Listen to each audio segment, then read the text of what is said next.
and I really thank you for all your hard work and for inviting us to be here. This panel is the first public intervention of the Dystopia Project Collective. So I will introduce the other speakers right away so that I don't interrupt the flow of the discourse. I'll go first, but I'll introduce Tom Moylan first, who is, well, I think you all know him, together with a number of other participants. He's Glucksman Professor Emeritus in the School of English, Irish and Communication, and is Adjunct Professor in the School of Architecture of the University of Limerick. And his most recent book is Becoming Utopian, The Culture and Politics of Radical Transformation. After Tom, Trish McManus will speak, and Trish teaches cultural and literary history in the School of Humanities at the University of Brighton. She's the one who really put us together for the first time. And one of her latest publications is a chapter in the Routledge Companion to Literature and Class on the political use and evasion of class relations in the genre of dystopian fiction. After Trish, it will be Lawrence Davis's turn. Lawrence teaches in the Department of Government and Politics at University College Cork, where he specializes in the areas of political theory and ideologies. And among his many publications, I want to just remember the volume on Le Guin and Anarchism and Utopianism with Ruth Kinna. After Lawrence, it will be Phil Wegner's turn. Phil is Marston Milbauer Eminent Scholar and Professor of English at the University of Florida and the Director of the Working Group for the Study of Critical Theory. His latest book is Invoking Hope, Theory and Utopia in Dark Times. And then another person who doesn't need an introduction, Darko Suvin, is Professor Emeritus of Comparative Literature at McGill University in Montreal and a Fellow of the Royal Society of Canada. His most recent book is Communism, Poetry, Communicating Vessels, Insubordinate Writings, 1999-2018. And Darko is with us, but he doesn't have a camera in his computer, so we won't be able to see him, but it will be our pleasure to listen to him. And then I'm Raffaella Baccolini, and I teach American Literature and Gender Studies at the University of Bologna, Forlì campus. And I guess my most recent volume in the Utopian Studies area is the volume that I've just edited with Lyman Tower Sargent called Transgressive Utopianism, Essays in Honor of Lucy Sargison. So I will go first, and then each one will follow. So this panel represents the first public intervention, as I said, of the Dystopia Project Collective. When we started, the pandemic was still several months away. Needless to say, the pandemic has also had an impact on us and on our project. If there is one thing that the pandemic has taught us, it is that we are in this together. Donna Haraway's famous Staying with the Trouble. As Haraway says, the task is to become capable with each other in all of our bumptious kinds of response. The pandemic has taught us at least two very different, almost contradictory lessons. On the one hand, we are all vulnerable, as the pandemic does not distinguish between good and bad citizens, men and women, believers in science and negationists, and so forth. On the other hand, the pandemic has also intensified and increased the inequalities among us, and in particular between privileged and more precarious subjects, those who continue to have jobs and those who have lost them, differences in the quality and affordability of treatment, space, access to internet, increase of gender violence, age, loneliness, and many other. For us, it has meant that our reflection feels even more timely and necessary, and that the ways in which we want to carry out our research are also substantial and defining parts of our project. But before I describe today's panel, allow me to say a few words about the Dystopia Project. how the Dystopia project started and what we tried to accomplish. We held our first workshop meeting in September 2019 in a 2-day seminar organized by Trish McManus at Brighton University. Besides the organizer and I, that first meeting saw the participation of Antonis Balasopoulos, Mark Bold, Caroline Edwards, Ari Mustazanis, and Tom Moylan. We discussed our understanding of dystopia, its transformation as well as cooptations, and the potential for a critical dystopian hermeneutic. Since then, we have continued to meet online, and other colleagues and friends have joined us, namely Phil Wegner, Joe Davidson, Darren Webb, Darko Suving, and Lawrence Davis. I will let sections from our draft outward facing statement of the Dystopia project speak for itself.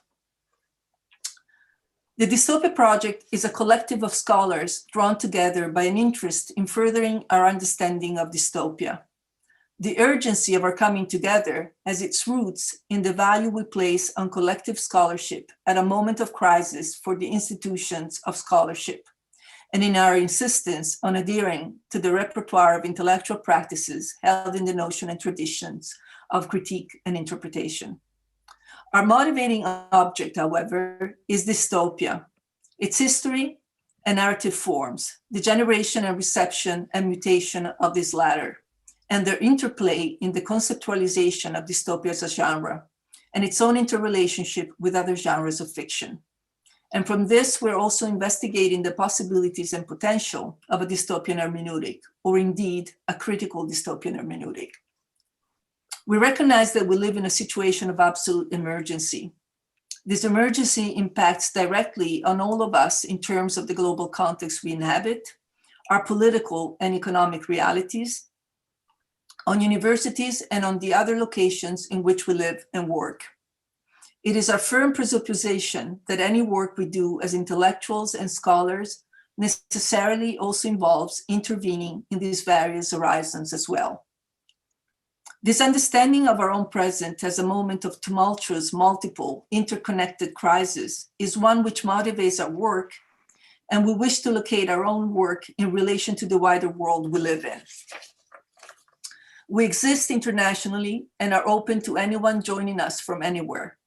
Our only criteria are that one has a commitment to pursuing knowledge of dystopia as a historical genre and a commitment to working in a collective fashion.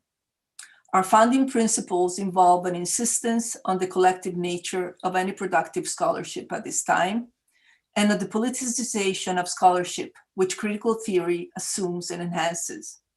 As scholars and citizens, we believe in and sustain academic freedom and university autonomy, which are contingent with the teaching of critical thinking.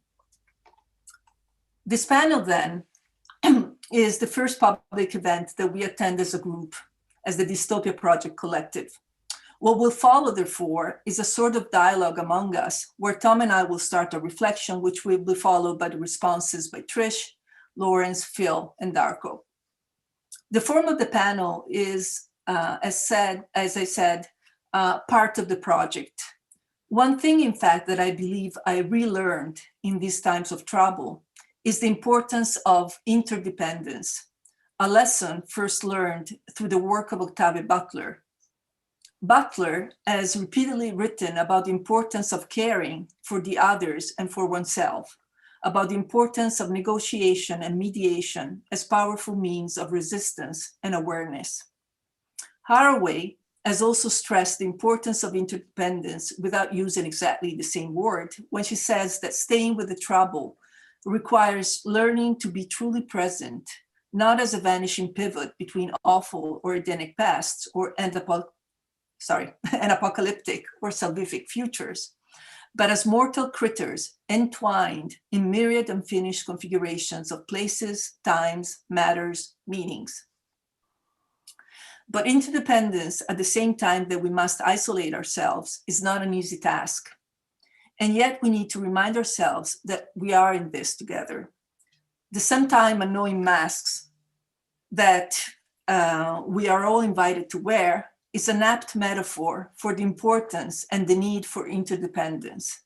We wear a mask for self-protection and to protect others. Despite the overwhelming tendency to mass market commercial dystopias, powerful critical dystopias are still written and published, and so many of the presentation of these past days have shown. And this conference itself is a demonstration of the power of narratives and of our critical interpretations. Storytelling that brings together art and activism invites us to read critically our present and become aware and active in times of trouble. Whereas commercial dystopias tend to reassure their readers with their compensatory happy ending, critical dystopias continue to maintain their critical emancipatory power with what I would call open endings that are still somewhat disturbing and uncomfortable and unfinished. To return to the theme of interdependence, some contemporary critical dystopias seem to revolve around this concept, both at the level of form and theme. Works by Lenny Zumas, Mohsin Hamid, Kim Stanley Robinson, among others, but we've heard a lot of them during the conference, present fragmented, multiple points of view and narratives that stress the interconnection of their characters, where the small individual changes are also generative of collective agency, transformation, and awareness. As a way to conclude this short presentation, I want to refer to another project also on the importance of dystopia that I'm currently carrying out with my colleague and friend, Rita Monticelli. We view literary and visual narratives as forms of metaphorically transmissible viruses. Like viruses with effects that spread globally, language and storytelling can have the extraordinary power of stimulating the antibodies that are necessary to understand and critically reassess the intrinsic connections among past, present, and future. Critical dystopia can thus be seen as a vaccine where the virus is inoculated in order to activate a cognitive resistance response in a time of unparalleled destruction. Thank you.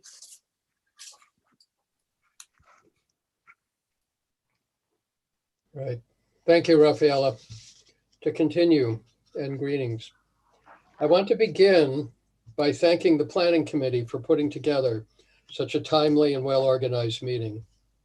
These are terrible times for the planet and its inhabitants, and the convergence of crises, epidemiological and ecological, economic and political, cultural and somatic, may indeed invite the characterization of end times.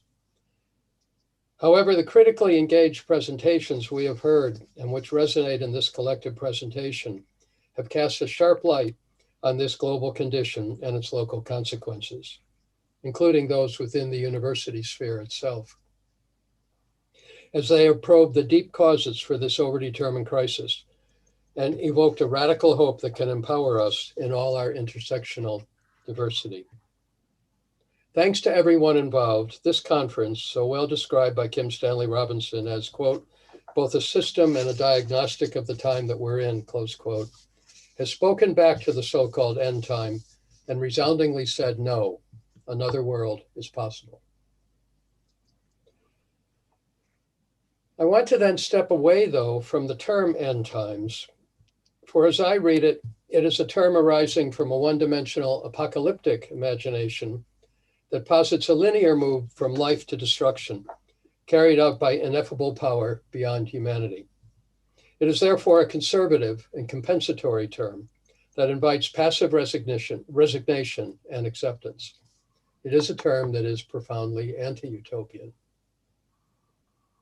Against this, I want to invoke the prophetic imagination, as it produces textual modes that also portray the dark conditions in which all life is immersed, and warn that there could be an end to life as we know it.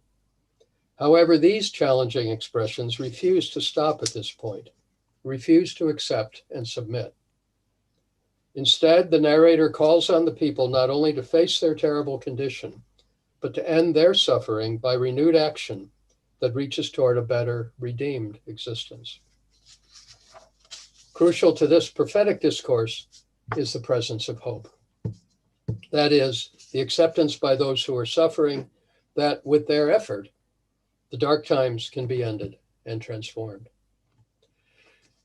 It is the utopian heritage of this prophetic standpoint, this energy of radical hope that carries through the cultural textual forms that eventually bring us the modern dystopia.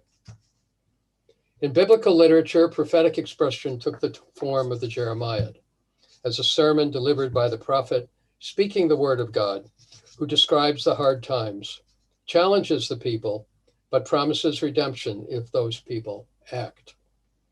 Its form invites agency, not submission. This proto-dystopian form is refunctioned in the Protestant Reformation, reaching its strongest iteration in the Jeremiads of New England Protestant Puritans, and revived again in the Jeremiads of African American struggles from the 19th century to the present, as seen in the work of Frederick Douglass and Martin Luther King.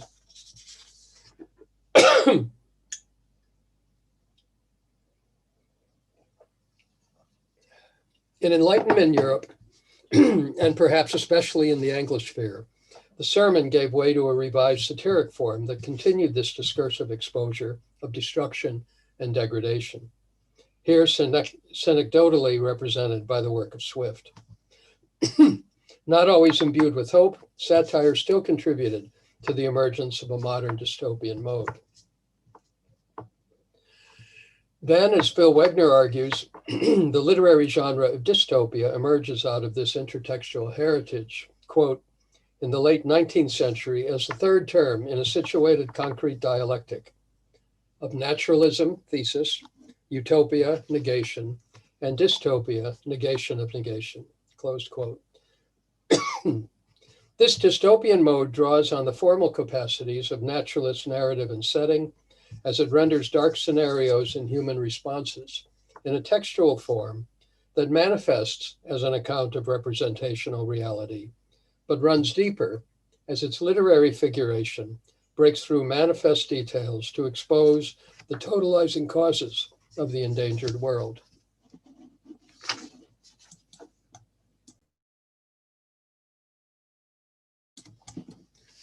In the 20th century, as we know, the literary dystopia becomes fully imbricated with science fiction.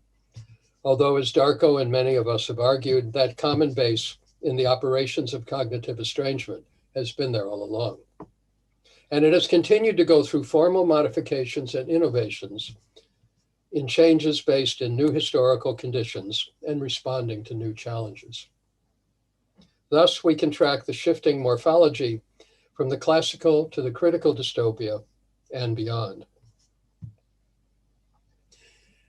At least since the millennium, we see a variety of such new dystopian expression by the authors Raffaella has just mentioned and others discussed and heard throughout this conference. These recent creations are generated even more by what Raffaella has described as genre blurring, as they capture the dialectically intensified destruction brought upon humans, non-humans, and the entire planet, in a complex of conditions that exceed those encountered by previous moments of dystopian writing, and indeed invite new dimensions of planetary agency. As we all argue, these contemporary dystopias, whether deeply critical or dangerously complicit, grow out of this contested situation. I want to move toward a closing by emphasizing a key position of our dystopia project, one that Phil will more thoroughly explicate, and that is the importance of working with dystopia as a noun, as it names the textual mode based in that formal tradition. We take this position as a counterpoint to the ways in which the category of dystopia has been ideologically co-opted and enlisted in the reproduction of our troubled times. What was in the literary tradition an expression of critical and sometimes alternative diagnosis has been mobilized as a one-dimensional description of an enclosed world. Encased within the commodifying mechanisms of the market and the implicated apparatus of the knowledge industry, and driven by the conservative epistemology of what Mark Fisher termed capitalist realism, this compensatory appropriation of dystopia reproduces the immediacy of our provincial present without probing the underlying contradictions and forces, the tendencies and latencies that constitute that complex reality. Used in this fashion, the consequent attribution of our present moment as dystopian too often accommodates resigned pleasure rather than engaged critique. By holding to this understanding of dystopia as historically constituted form, we reaffirm the importance of deep analysis, deep reading, in a suspicious and transformative hermeneutics, rather than the exercise of what Phil describes, especially in his new book, as a moralizing discourse that maintains the status quo through scholarly practices that claim objective standpoints in reductive reports on surface reality, thereby serving to maintain that reality rather than challenge it, much less transform it. This leads us to reaffirm that the dystopian mode is best understood as a radical pedagogical intervention, aiming to educate our desire for radical change in reading not only the texts in front of us, but also reading the world in which we live. Here I would relate this capacity to what has come to be called science fictionality, most recently by the contributors to the Thinking Through the Pandemic Symposium in Science Fiction Studies. For many of us, science fictionality names the process by which readers who have engaged with the formal qualities of science fiction, estrangement, cognition, critique, revision, are able to carry over its resultant reading protocol to the means by which they engage with their own given situation. Thus, the critical epistemology made available by science fictionality educates readers to enable radical comprehension and action. It is in this light, then, that I invite you to think about ways in which dystopian form offers a similar epistemology, one we might understand as a dystopian hermeneutic, insofar as the reading protocol of the dystopian narrative teaches us how to bring the interpretive methodology enabled by that form to reading the signs of the terrible times in which we live, to break through the opaque veil of instrumental knowledge and remake the world. I'm going to close with the words of Caroline Edwards, another participant in our Dystopia project and a contributor to that Science Fiction Studies Symposium. In a short piece appropriately entitled Learning from Lauren, she demonstrates the way in which, as she puts it, quote, a utopian reading of contemporary narratives uncovers the science fictional commitment to imagining alterity. And she concludes with these two sentences. Amid the wreckage of our current world order, we can glimpse the utopian seeds for building a better world. As Lauren learned in Butler's Parable series, this becomes possible when we realize that to persist under the illusion of human exceptionalism is to entertain extinction. Thank you all.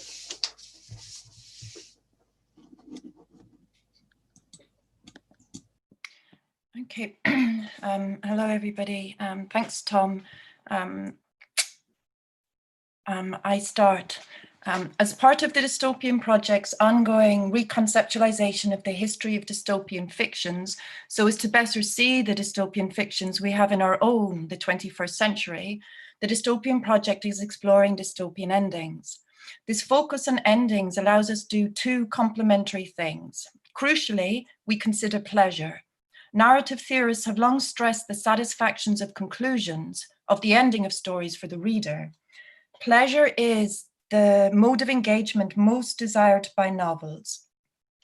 For dystopian fictions, this pleasure has always been politically unstable. We note today the pervasiveness of dystopian tropes in commentary from both the left and the right, including the hard versions of both.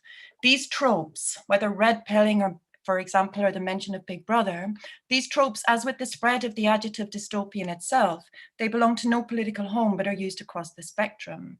Secondly, we emphasize our interest in form, in the continuities and mutations of formal practices across the history of dystopian fiction. This is a theoretical commitment to understanding form as the place where historical meaning has its most potent resting place.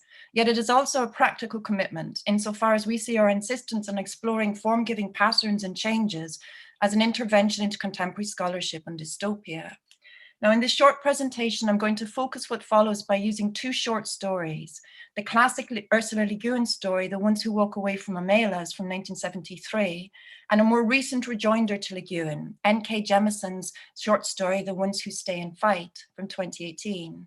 The aim here is to at least indicate to you the difficulty of dystopian endings, a formal difficulty, and one which bears heavily on the model of the reader and the mode of interpretation imagined or demanded by the dystopian fiction.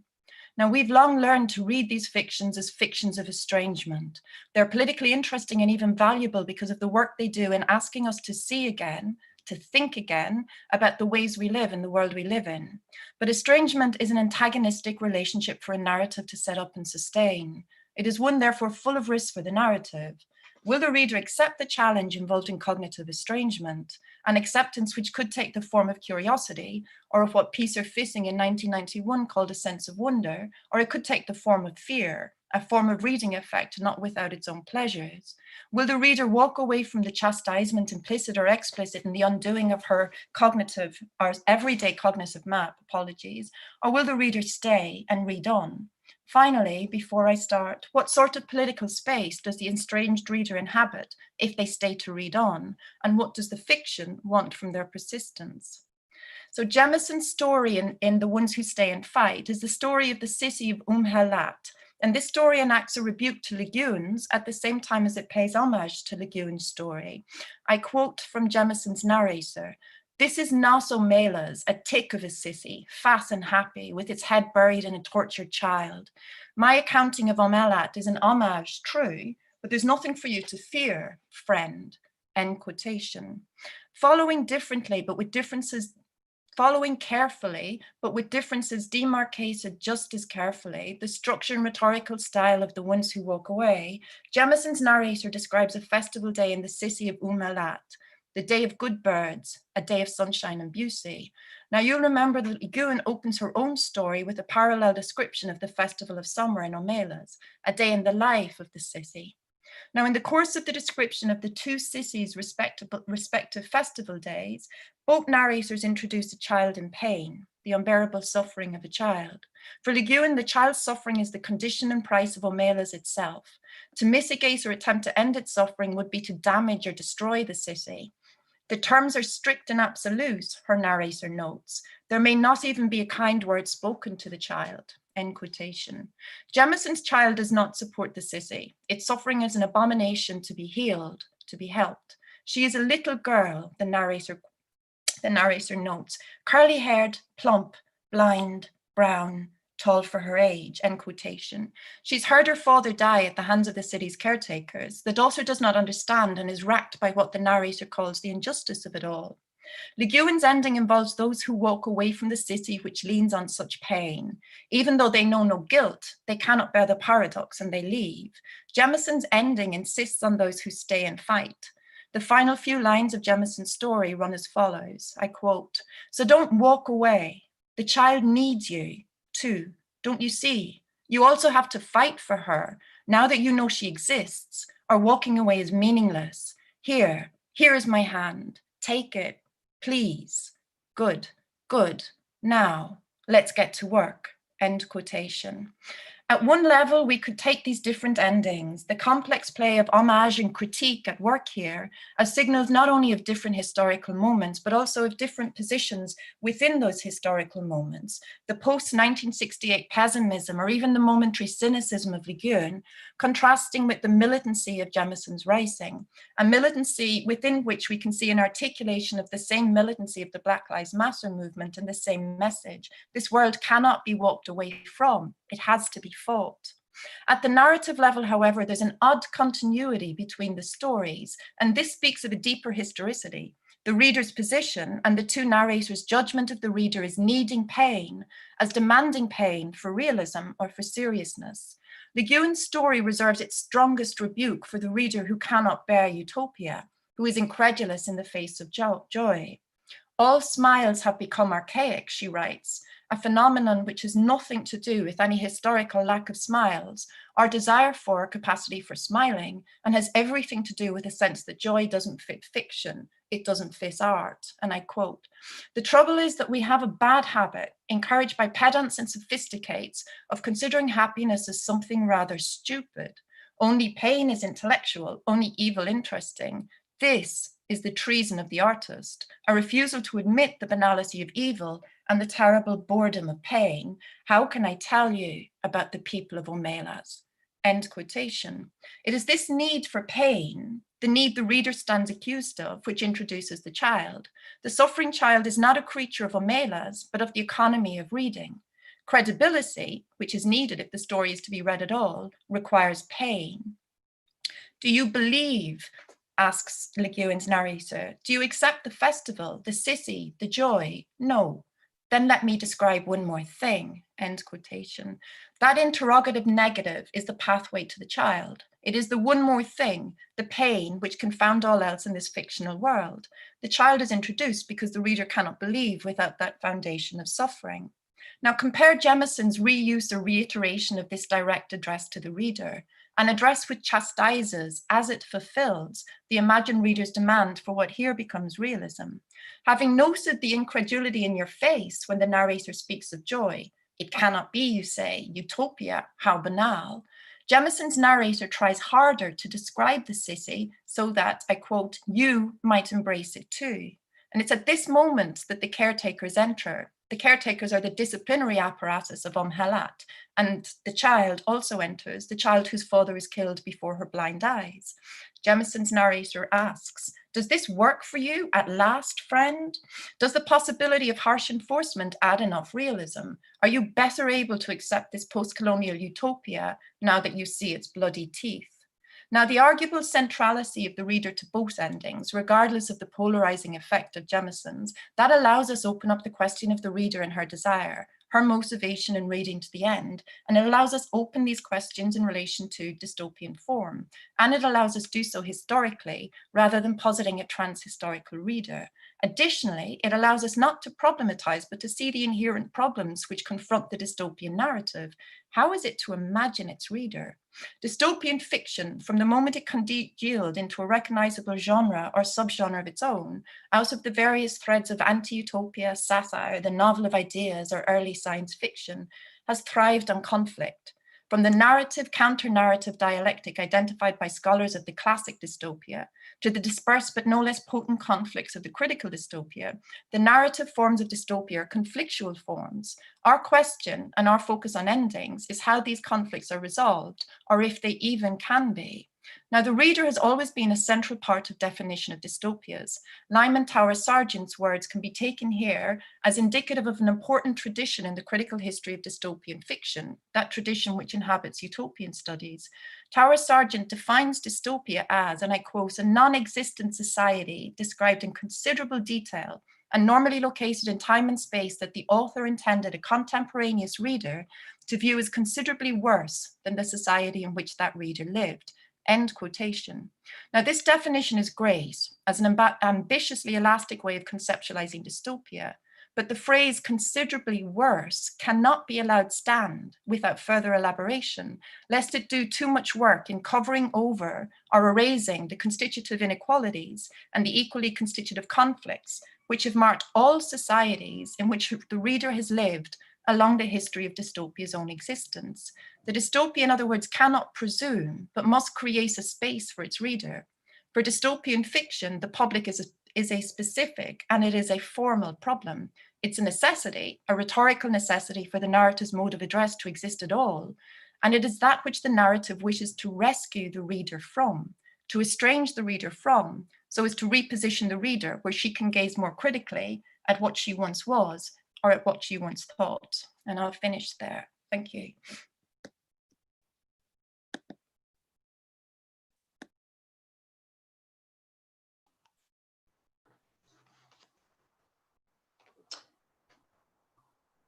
Thank you. Am I visible? Oh. Thank you, Rafaela, and my sincere thanks to all the conference organizers for putting together such a splendid conference. To our hosts in Turkey in particular, I'd like to express my gratitude for your warm hospitality, your patience and good humor, and your generosity.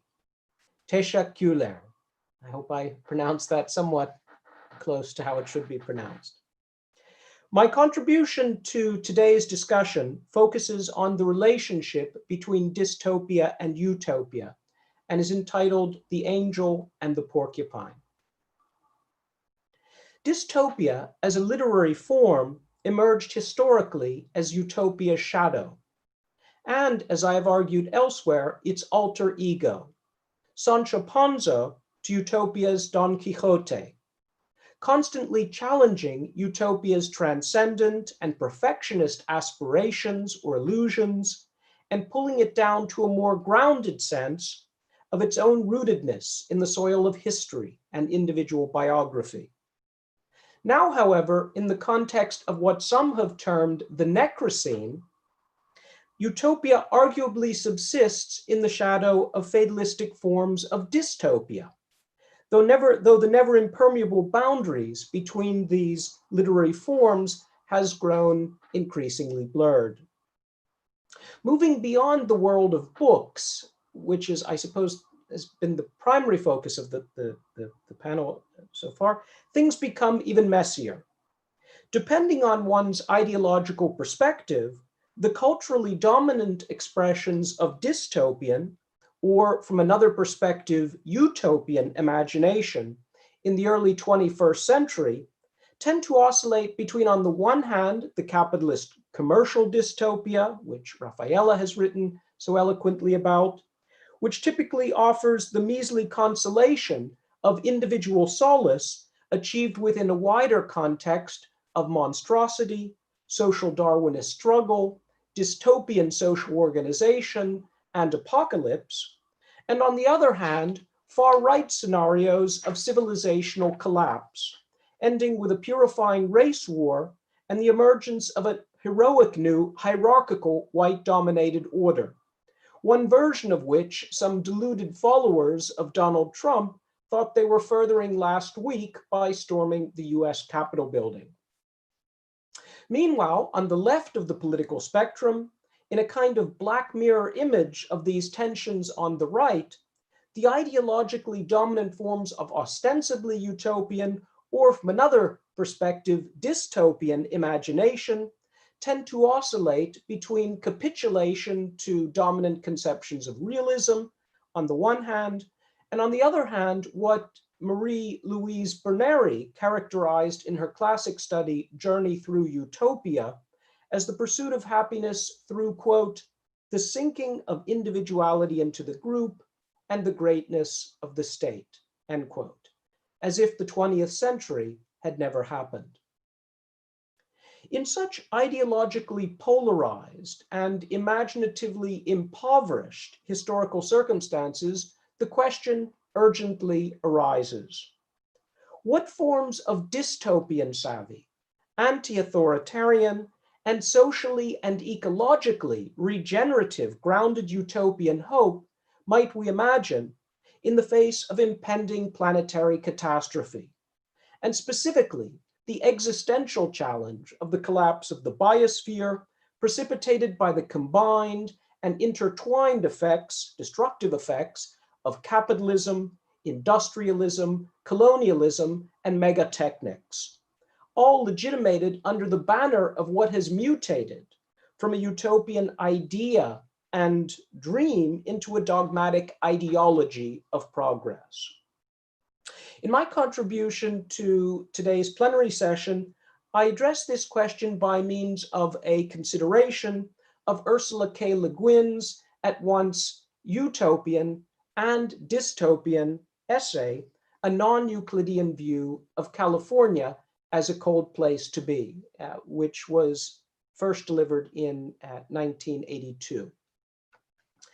Le Guin's primary target in this essay is what she refers to as the Euclidean Utopia, a reaction of reason and will against and away from the here and now. The Euclidean Utopia is quite literally a nowhere.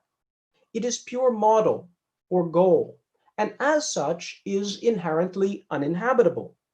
It is also highly destructive of what is, as the histories of colonialism, capitalism, and industrialism make abundantly clear. Now, as evidence for her argument, Le Guin points to the example of settler colonial utopianism in California. What the settlers regarded as a wilderness to be tamed was in fact a terrain inhabited by a people with a remarkable awareness of and attachment to place, who had made a successful adaptation to their environment and learned to live without destroying each other and their neighbors. The European invaders were ignorant of this order and arrogantly destroyed it in the name of progress. And this was a theme which was taken up in the panel just preceding this plenary on, I think very interestingly, on post-colonial utopias. By way of an alternative to this now market globalized reality, Le Guin seeks to imagine a very different way of thinking about utopia, one grounded in the fullness of both time and place. Tellingly, one of the first examples she gives of what she has in mind is the Aboriginal dream time, an expression of the indigenous earth sacred in which place and time are coextensive. And mystical perception is regarded not as a counterweight to empiricism, but as an effect of sustained observation of natural phenomena. Where it is of the essence of the Euclidean utopian imagination that it is not here and not now, the dream time is right here, right now, to those with the gift or discipline to perceive it.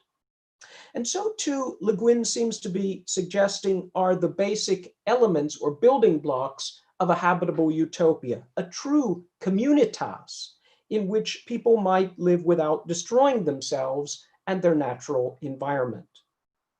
However, precisely because our civilization is so intently yang, any imagination of bettering its injustices or eluding its self-destructiveness must involve a radical reversal, a return to roots in the idiom of the Tao Te Ching.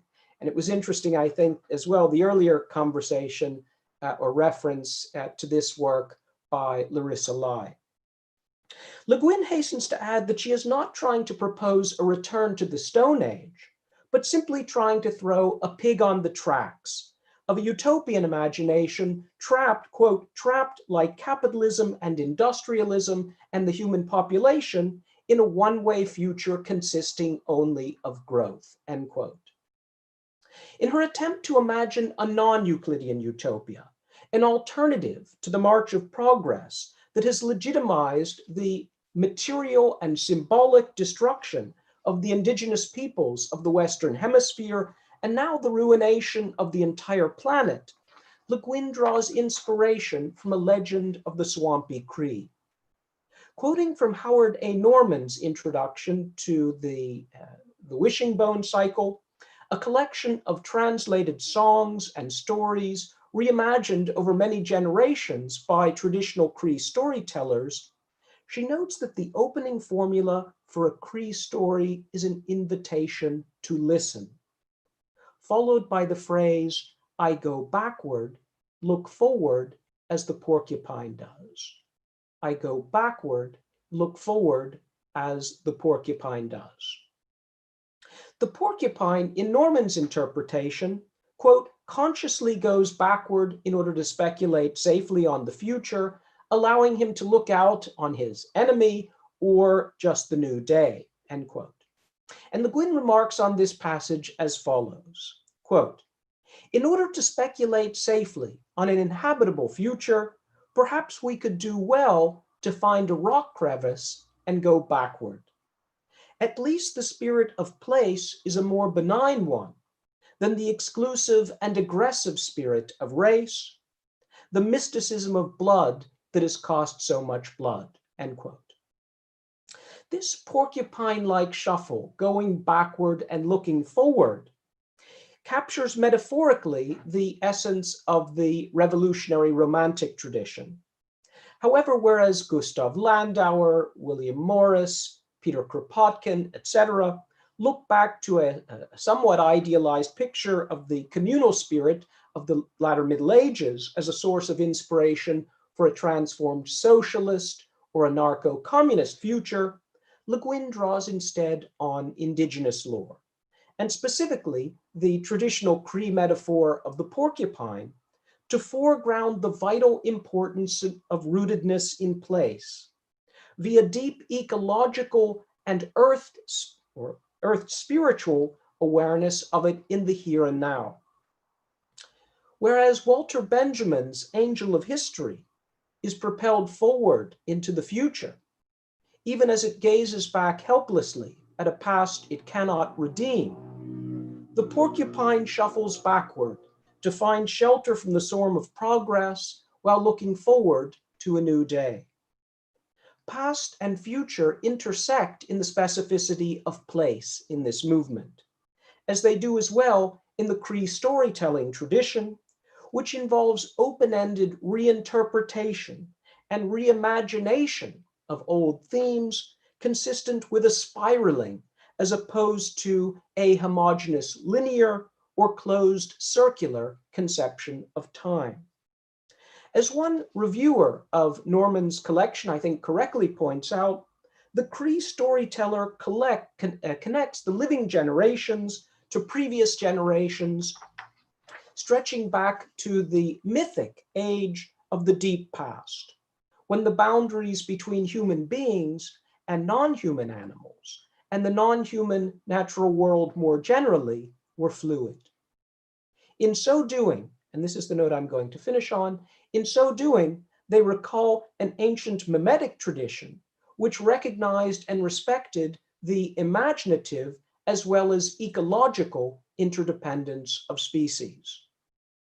Perhaps the porcupine might now serve as a suitable metaphor for a temporally and spatially grounded, dystopian savvy, alternative approach to the study and imagination of utopia, consistent with contemporary radical social movement struggles for a post-colonial, post-capitalist, post-patriarchal, and post-anthropocentric world. Thank you. Thank you, Lawrence, for a really extraordinary reading of one of my favorite Le Guin essays. I wanted to start by saying good morning, good afternoon, and good evening to all of you out there in our truly global community of the willing. I'd like to begin today, too, by seconding my colleagues and extending my profound thanks to the conference organizers for doing all the hard work needed to bring this extraordinary event together. I'd also express my gratitude to Rafaela, Tom, Trish, Lawrence, Darko, and the other members of the Dystopia Project for their generous invitation to join in their ongoing conversation. The occasion of my involvement with the project is relevant to what I want to contribute here, and so I thought I'd open by relating it to you. Not unexpectedly, and as the outstanding presentations of the last few days all underscore, given the global catastrophe we are currently living through, the question of dystopia has again become prominent. My dissatisfaction with the looseness and generality of too many deployments of the term, scholarly and otherwise, as no more than a designation for an amorphously defined bad place, exemplified last summer by the title of an otherwise excellent online interview with Rutger Bregman, Finding Hope in America's Pandemic Dystopia, prompted me to sketch out a set of 11 theses on dystopia. These originally were meant only for self-clarification, after which I intended them to be relegated to the gnawing criticism of the mice. However, as part of my long and happily still ongoing dialogue with Tom, which I think was evident in his presentation today, I thought that it might be useful to get his insights. And as is so often the case, Tom responded with valuable commentary and an invitation both to share them with the rest of the group and attend their next online meeting. Thankfully, I had the good sense to agree to do so, and this is why I'm here with you today. Now, in the time I have available, I will argue that dystopia is irreducible to paraphrase, or a set of ideas about how social life should or should not be lived. And this is because, as everyone else has also underscored today, any consideration of dystopia's content is inseparable from the form by which that content is conveyed. Thus, one of the main goals for myself in sketching out these theses was to delimit or demarcate some bounds for the term. Now, I should emphasize that I have no problem with the deployment of the word dystopia and dystopian for rhetorical effect, as part of one's calculated efforts to advance a conversation, and hopefully not a monologue, about what needs to be done in the present. However, I would ask that one does so in a full self-awareness, including the awareness that such uses are very different than those in what we do as scholars. One of the great advantages for me of Lyman Tower Sargent's landmark and rigorous definition, which is incorporated directly into my second thesis, is that it calls for a very specific set of such demarcations, even offering distinctions between dystopia and utopian satire, anti-utopia, and later what Tom terms critical dystopia. Now, I build on Sargent's insights, along with those of Darko, Fred Jameson, Robert C. Elliott, Tom, Raffaella, and others, to mark a further set of delimitations that I hope would be useful for my own reading practices. Now, to illustrate the first and most significant of these theses, I'll offer an anecdote. In his influential reading of Thomas More's Utopia that serves as the opening chapter to his groundbreaking 1980 study, Renaissance Self-Fashioning, Stephen Greenblatt argues that, quote, a crucial characteristic of More's Utopia is the steady constriction of an initially limitless freedom. For example, Greenblatt claims, quote, the account of utopian travel begins with almost unlimited license and ends with almost total restriction. And, quote, a positive goal in utopia is the destruction of the individual as a private and self-regarding entity, end of the quote. Now, I'm not interested today in assessing either Greenblatt's reading of More's text or the symptomatic nature of his essay. Rather, I simply want to point out that, in terms of his description at least, Greenblatt's, More's Utopia will appear to most of us here today as decidedly dystopian. And while such an ethical reading or evaluation may tell us something useful about ourselves and our concrete historical situation, it offers little insight into More's Utopia. Thus, my first thesis and the most basic conceptual demarcation I want to argue for, at least for those of us who take seriously our vocation as scholar readers, will be as follows. And now I'm going to share the screen. Great. The first of these. Good. Dystopia is a noun, not an adjective. The latter opens up to ethical judgment, the root form of all ideology, as Frederick Jameson puts it. The former to analysis, critique in the dialectical sense of seeking both limits and potentialities of any practice. Now, I would add that in the increasing prevalence in our moment of the replacement of rigorous critique with moralizing reading practices, privileging taste, opinion, and competitive individualism, represents, as I argue in my most recent book, Invoking Hope, one of the most fundamental challenges facing not only contemporary scholarship, but the future of our democratic societies, not to mention their potential to be terraformed into a more just global community, or what Kim Stanley Robinson referred to on Wednesday as the good Anthropocene. Now, what then are some of the features of the class of things referred to by the noun dystopia? First, I would suggest dystopia is a literary practice, or in Sargent's terms, which Trish gave the full definition, is a narrative elaboration of a non-existent society, i.e. fiction, described in considerable detail. Thus, there are no real-world dystopias, except again as a matter of opinion, the ideological judgment of a society, community, or other such collective as a bad place. And in this latter sense, I believe, our neoliberal, post-democratic, pandemic-ridden, and environmentally despoiled world is dystopian. an implementation of Naomi Klein's shock doctrine, the use of the pandemic. Oh, I'm sorry, I skipped something, that it is a dystopian, and this is worsened by the implementation of Naomi Klein's shock doctrine.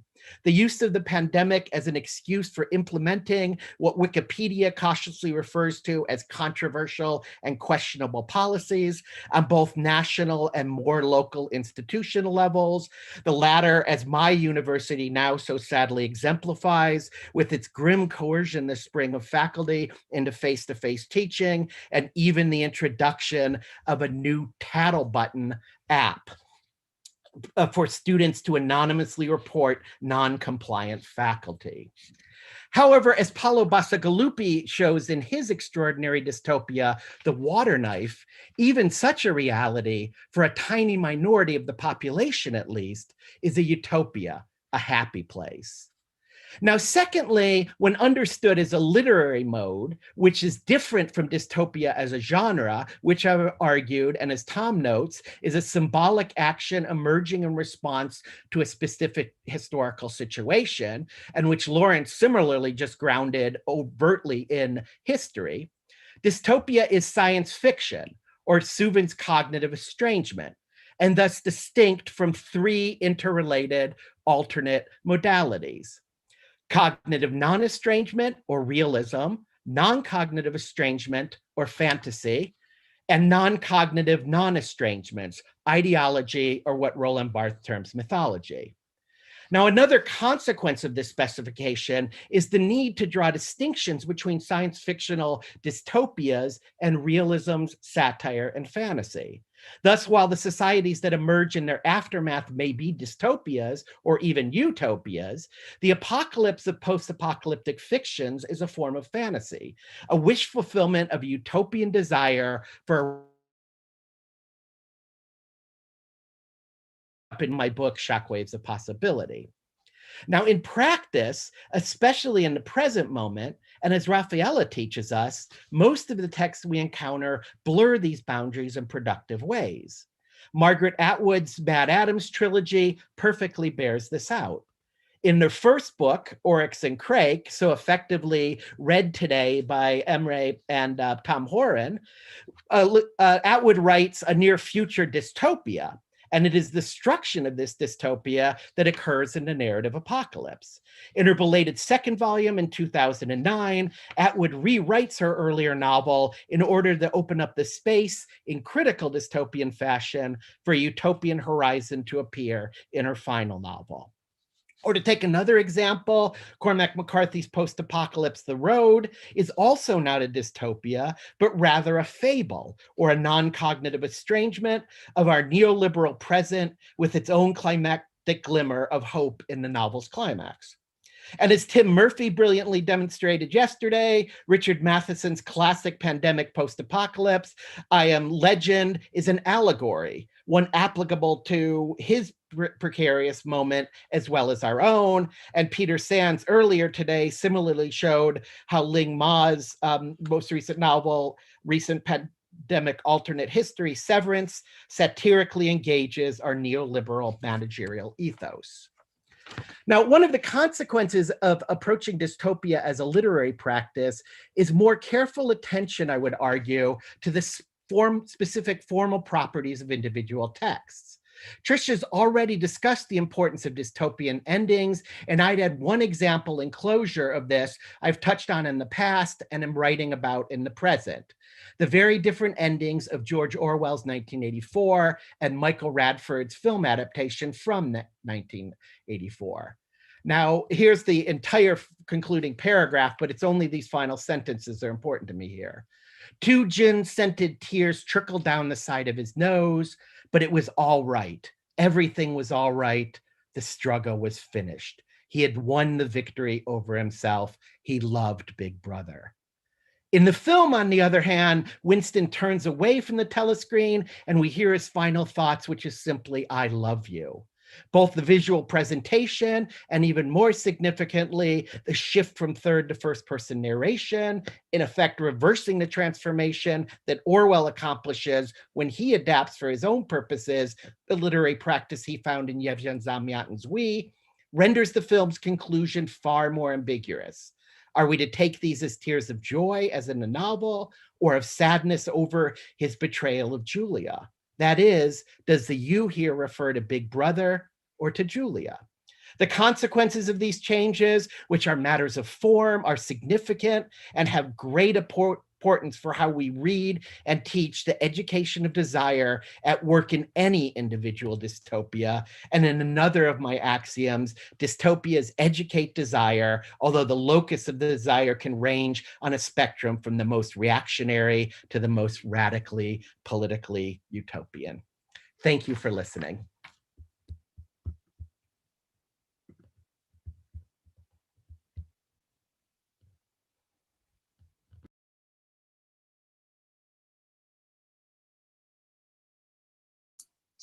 Can I speak? Yes, Darko, go ahead. Okay.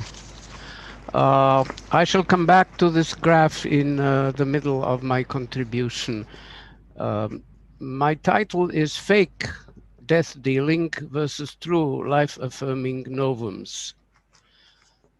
In previous works, I've defined the novum as the main plot device of science fiction, including utopian fiction, a central factor of their cognitive strategy of perception cum evaluation based on a radical swerve and desire away from the ruling encyclopedia of facts and relationships.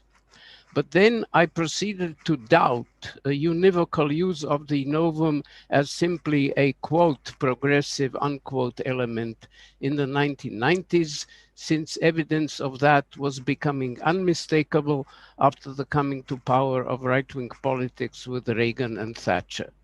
That evidence grew overwhelming, also concerning the uses and abuses of science. The novums of institutionalized science and its technology have a huge stake in war, in killing and maiming people. The popular emblem of SF, the large space rocket, was developed and used mainly by competing genocidal armies. Science as institution has been largely subsumed into the economy of overripe capitalism, whose systematic dependence on weapons production, as well as on strip mining human ecology for centuries into the future, shapes a productive system on the whole supremely wasteful, irrational, and death-bearing. I therefore proceeded to write quite a bit on the divorce of wisdom and knowledge, which I named Science 1 versus Science 2. To base novums on formerly indubitable innovation as hegemonized by modern science grew quite untenable after its own overarching novum became the transformation of official and humongously well-financed knowledge, my Science 2, into capital.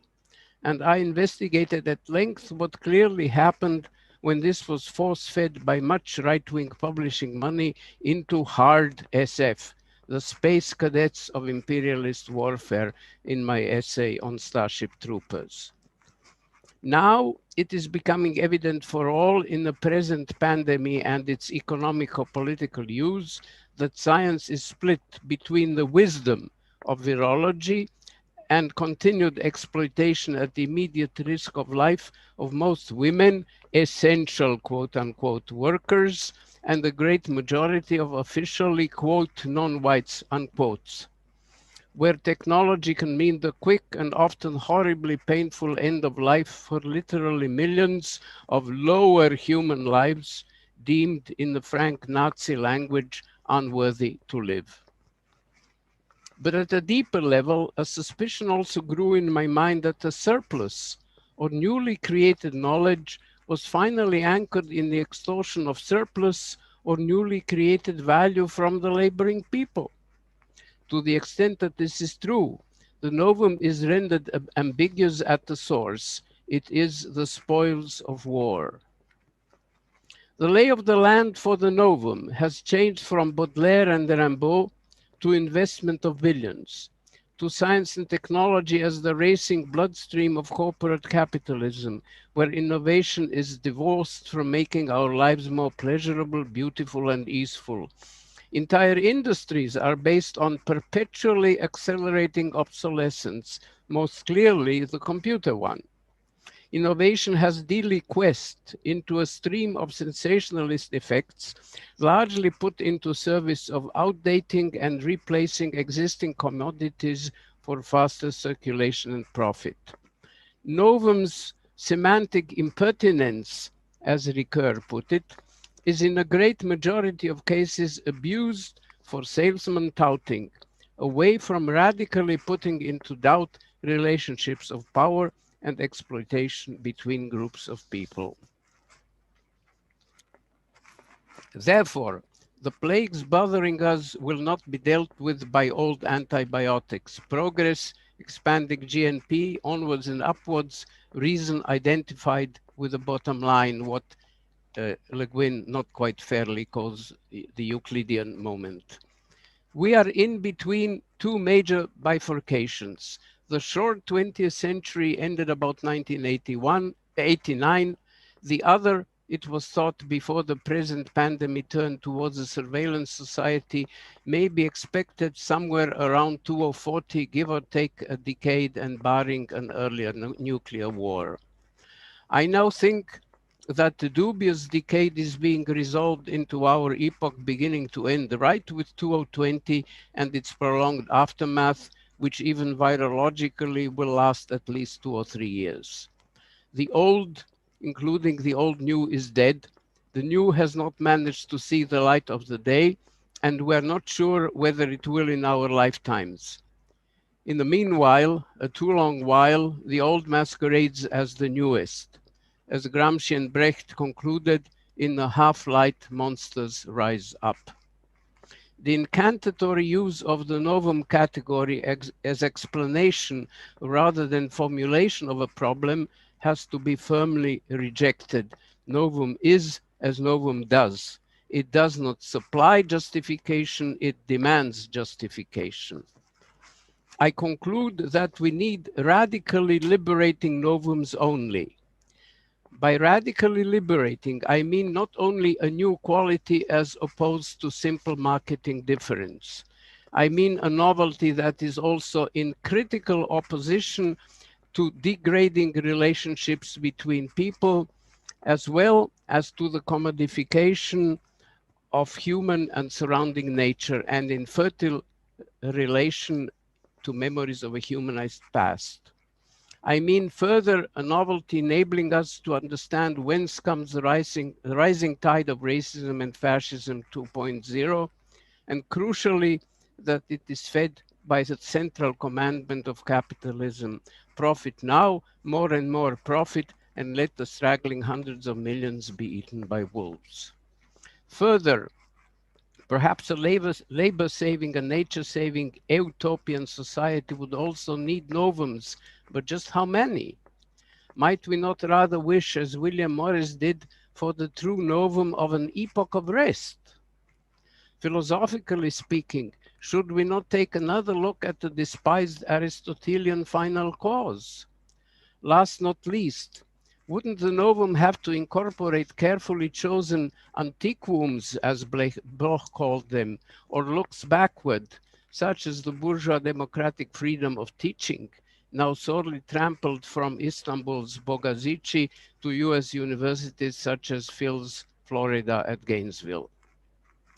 For as in Brecht Weil's Alabama song, if we don't find a way out from the genocidal mastery that rule us, then I tell you, we must die. But then we need a new reasonableness, a rationality that incorporates much refurbished science, but also permanent self-estrangement and self-criticism include under the eyes of plebeian salvation. With this, I come to the discussion of my graph, which is stimulated by Alain Badiou's Logique des Mondes without his ontology. I shall go through this and comment on a few matters which need comment. Becoming is clear, this is Badiou's term. It divides into fake and true novum. Fake novum is easy to characterize.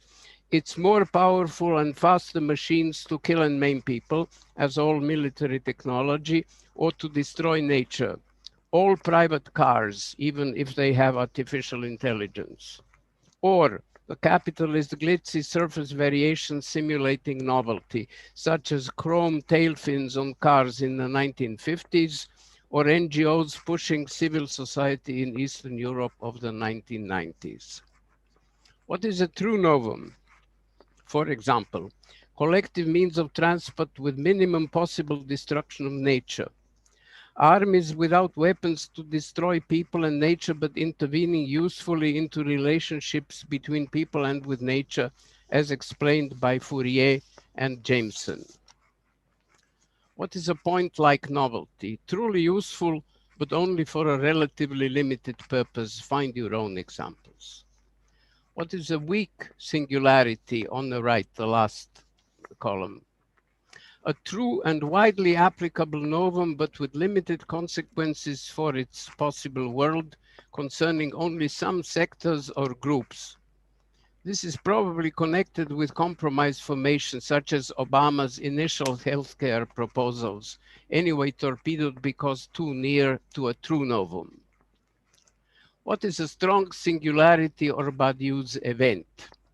All true novums as inventions significantly benefiting potentially everybody and or the human habitat as a whole, or at least a strategically large and growing part of either, and having no major negative consequences, say invention of printing or of vaccines. Two mega events belong here. First, the invention of human solidarity for all working people, as suggesting perhaps by Rabbi Jehoshua, but certainly by the French and Bolshevik revolutions, but soon squelched in their aftermath. Or the institutionalization of power going from such people below towards the momentary government above in all plebeian revolutions, called Soviets in Russian, Räte in German, and I'm not sure what in Spanish or native language by the ELZ in Chiapas. The second mega event is electricity, popularly also called light. Without light, no enlightenment. The two were fused in Lenin's formula for backwards 1920s Russia, and I quote, Soviet power and electrification of the whole country. For the mega event of communism in Marx's sense of abolition of power and exploitation by classes of rulers over everybody else, that is, to my mind, the only possible emergence from our deluge, we would today have to add, say, 3 more factors to Lenin's slogan. I finish with a meta principle emerging from the above discussion to be applied to all dystopias, which is the splitting of key notions, insisting on a polarity between what has value for a better life and what has not. Significantly, social Darwinism has none, a variant of which is this cascade model which you see in my graph. Finally, historically, most 20th century dystopias were a defensive weapon of the welfare state against fascism and similar involutions of democratic states. The menace was fairly clear and the response a coherent subgenre. In our present global arrival of semi or three-quarter fascism, much helped by the surveillance state enthroned during this pandemic, the menace is upon us, capillary and multiform. Such is, it seems to me, also the present spread of what we could call Dystopia 2.0. Thank you.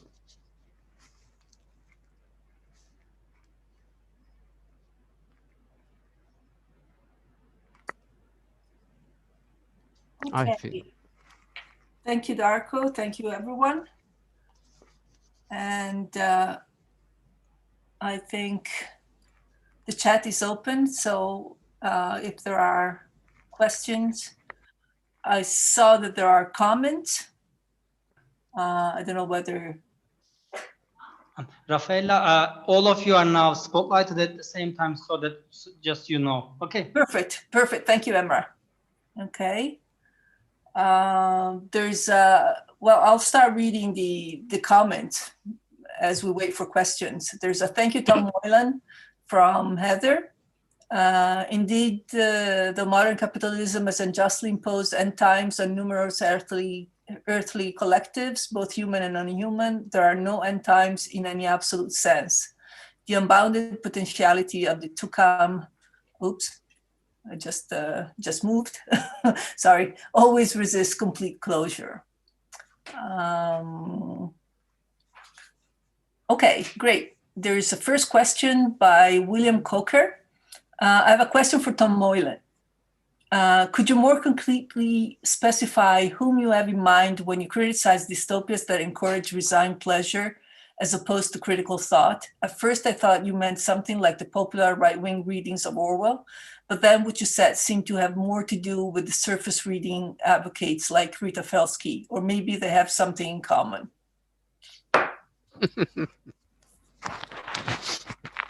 Indeed. Thank you for the question. I would think several of us would have something to say about this question. I think what first got me going in this direction was the discussions Raphael and I were having about young adult dystopias, the Hunger Game, Divergent, etc. phenomenon.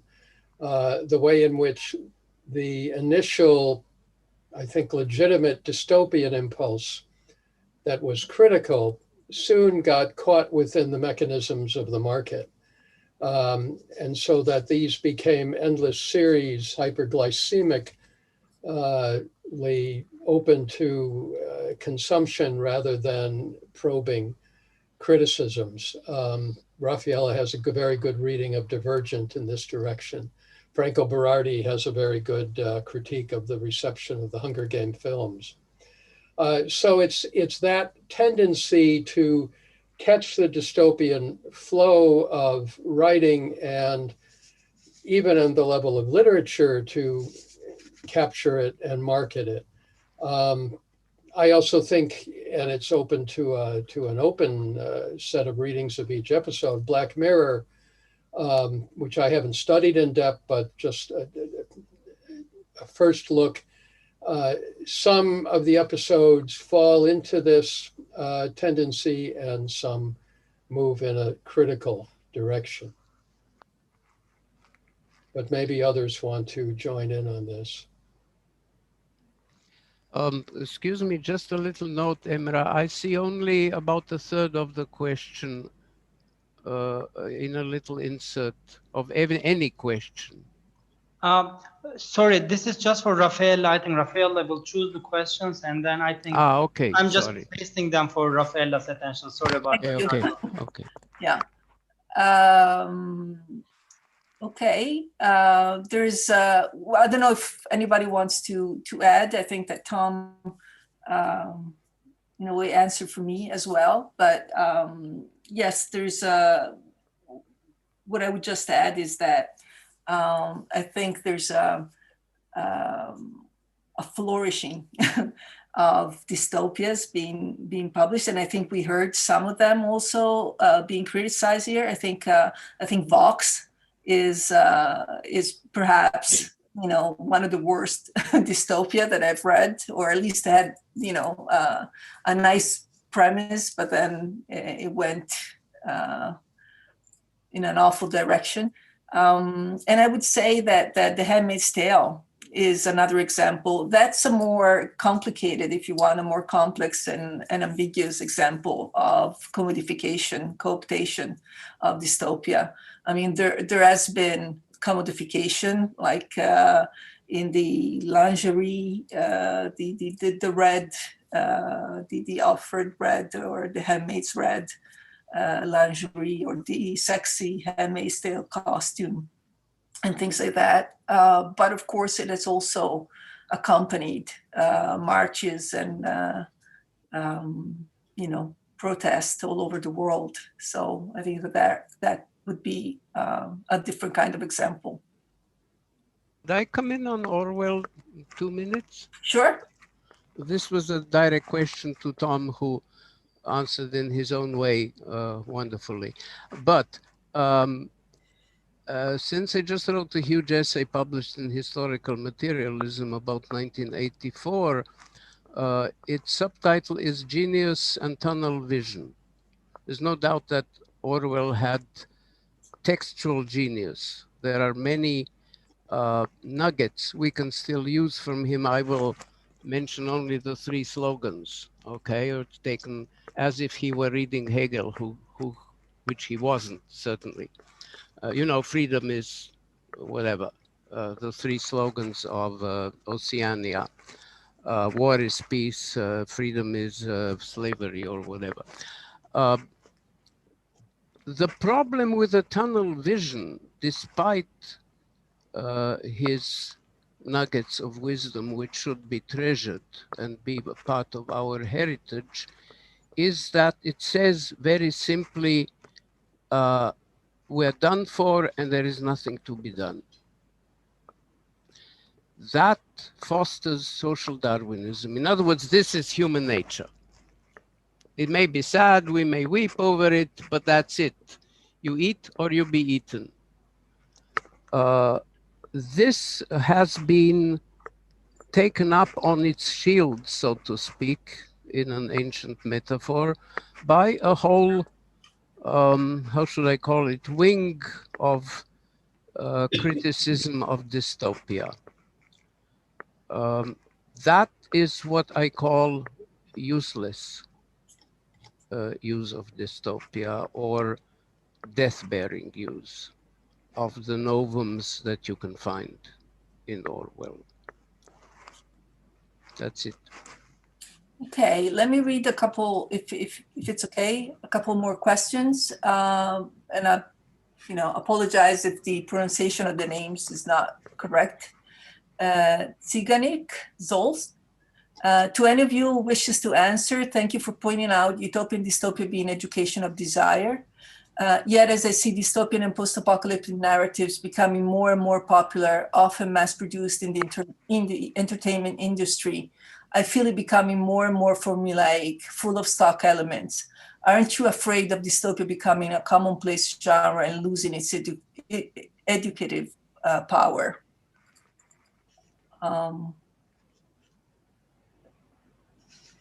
I'll be happy to jump in on that. I think it's a very good question, and thank you.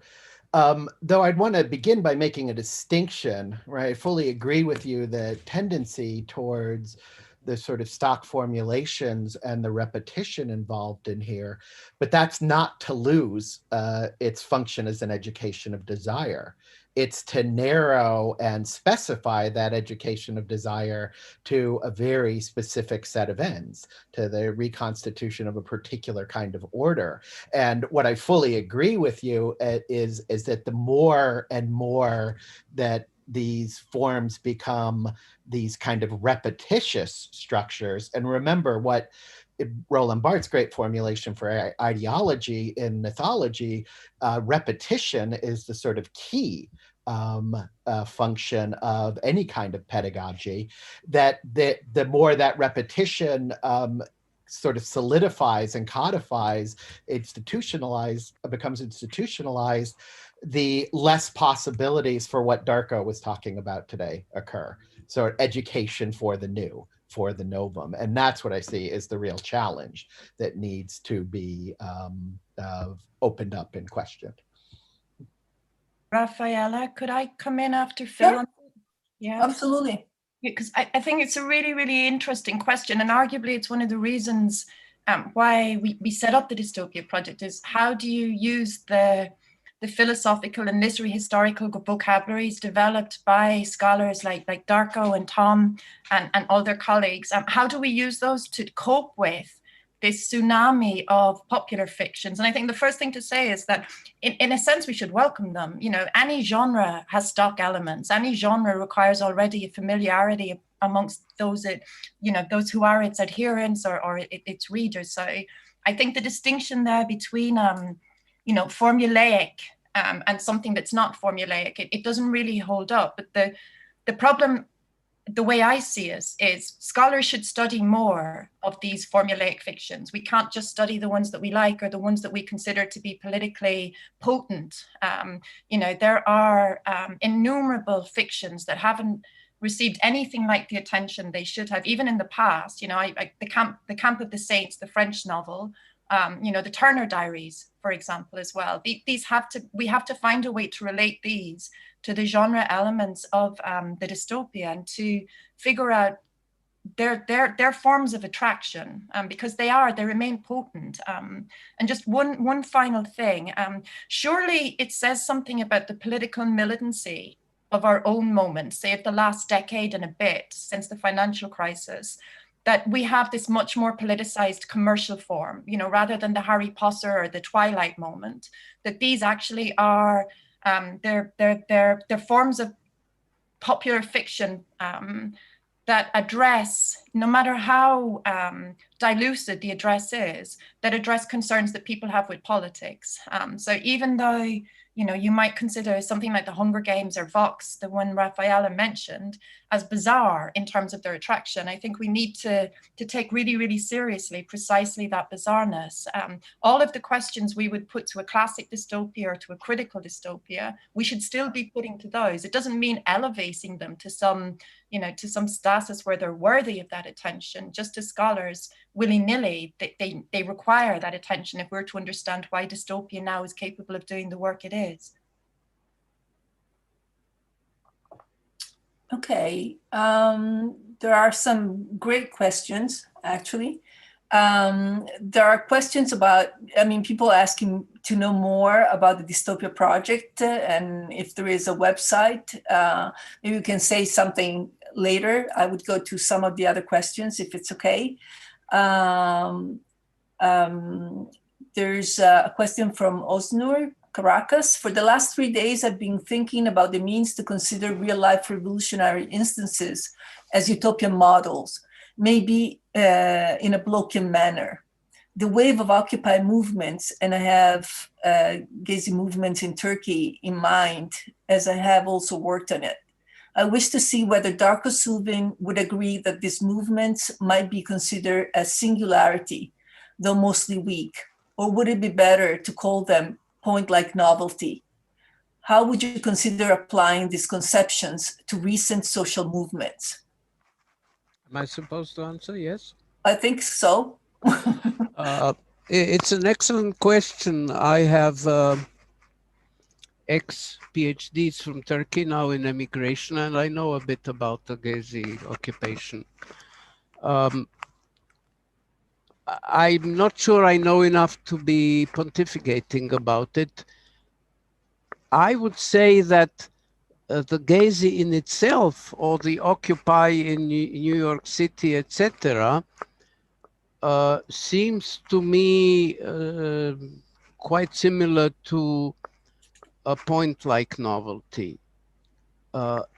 If it became temporally consecutive, in other words, organized into a political party with memories of the past, then it would become a singularity. Of course, if the party heads were not killed off as the Black Panthers and so on and so on. But assuming there was some kind of political form, call it a party or whatever else you wish, that could carry memories of not only generations in the past, but of the present generation, just what happened 1, 2, 3, 5, and 10 years ago. Has, in my experience with new students, which is a little bit rusty, been more or less forgotten.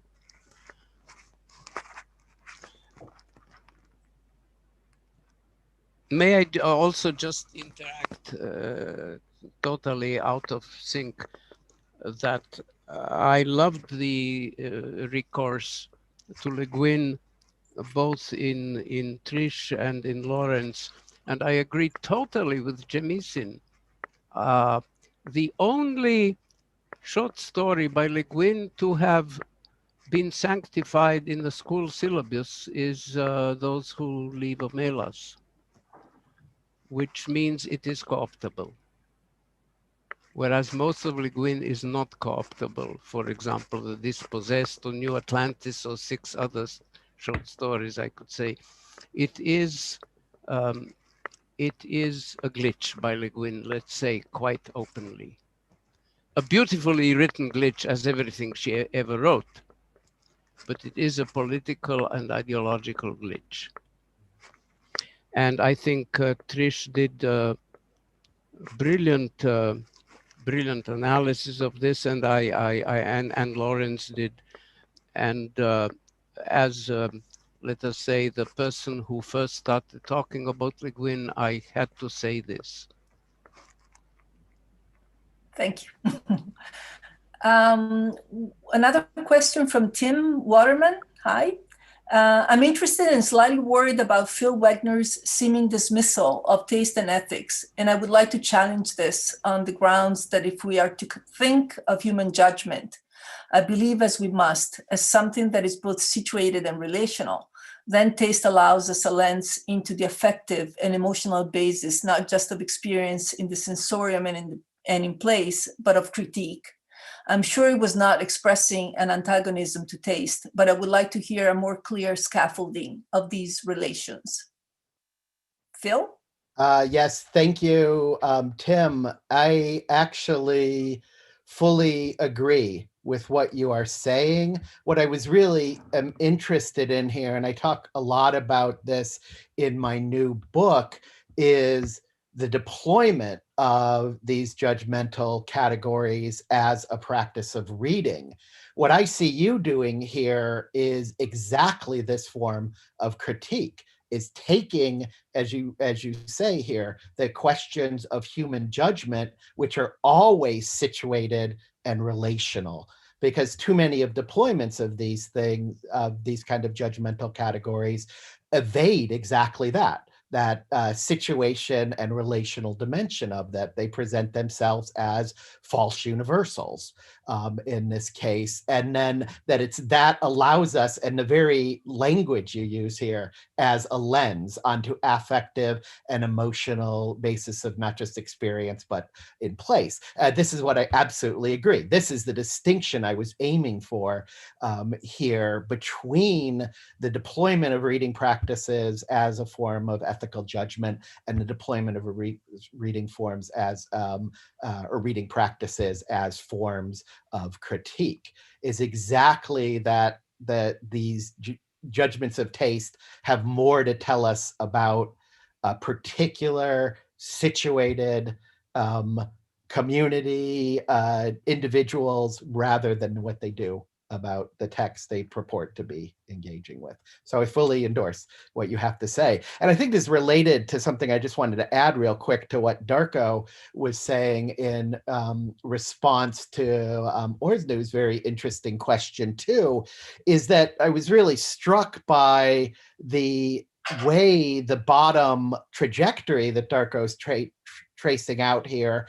exactly reproduces Badiou's sense of the realization and the fulfillment of an event. And so that we move from a contextually specific eruption of the real to its universality, finally to the true event. And the true event is not in any of the particular movements that you're talking about here. It's the question of that final link that Darko leaves unlabeled here, which is fidelity, right? Which is political commitment, the desire to continue, right? To work through the possibilities that have been opened up and the universal possibilities in any event. And that becomes the real question, I think, and what something Badiou does in his own analysis of the Egyptian revolutions, of movements in Greece and elsewhere recently. I think Emra made Professor Guy a co-host. So if you want to turn on your mic and camera, maybe you want to ask your question.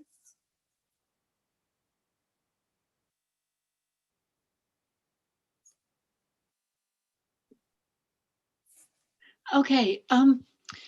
It was just a question. I was interested but I'm really enjoying this so much.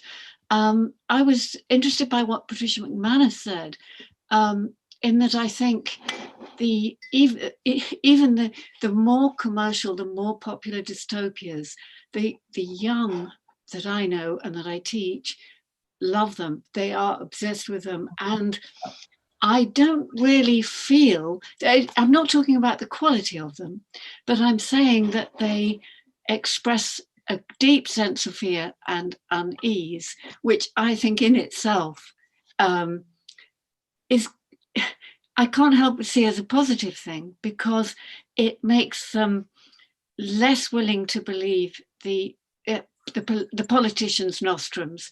And I know, actually, if you're thinking of the market, that commercial, I'm talking about big league commercial literary agents are trying to dissuade the young from writing dystopia because they themselves are bored with it. But if you look at what's appearing in cinema, what we are seeing is still an enormous amount of dystopia, and I think more will come in response to pandemic. And I personally see it as mostly in imaginative terms, I see it as disruptive, and I see it as a positive. It doesn't have to take them to a specific place, but it can jolt them in their conscription by capitalism, I think, by consumerism. So I see it as, I wouldn't want to be too dismissive of it. And I like what Patricia said for that reason. Is it all right, Rafaela, if I? Oh, yeah, absolutely.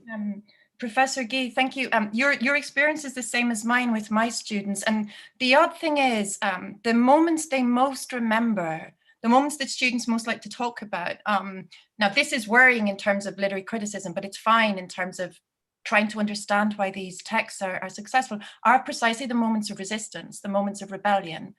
Now, some closer study, the grounds of the resistance, the grounds of rebellion, sometimes they move towards a very individual sense of moral obligation, something which privatizes the grounds of the rebellion. And frequently that means there's a return to the norm or a return to the present and one of the so-called happy endings. But that attention to resistance to rebellion, the imaginative vocabularies for identifying where authority is illegitimate, all of that is fabulous. And I think there's something about the popular culture of the present that we will at some point realize just how miserable, how unimaginative, how backward and conservative the popular culture of the 1980s and 1990s was. And one of the ways that that'll happen is not because things all of a sudden become good, but just because there's a militancy around dystopian culture or the types of dystopian fictions that we have, which just wasn't there before. Now, whether it's responding to market pressures, i.e. these things are popular, so more are going to get made in the same mold, or whether it's responding to something deeper, I think we still need to figure out. And just, I'll finish on this, but just to bring what Darko said about Le Guin's short story, The Ones Who Walk Away from Omelas, about it being a glitch. Darko, we'll have this out another time, but it's read in classrooms, on school curricula as an anti-utopian text. But so is most dystopias. So are most dystopias, and it's read in that way because arguably the anti-utopian hermeneutic is far more potent than the text itself. If you read Le Guin's short story in a particular way, it's about the desire for anti-utopia, and it's trying to rebuke, trying to chastise that desire.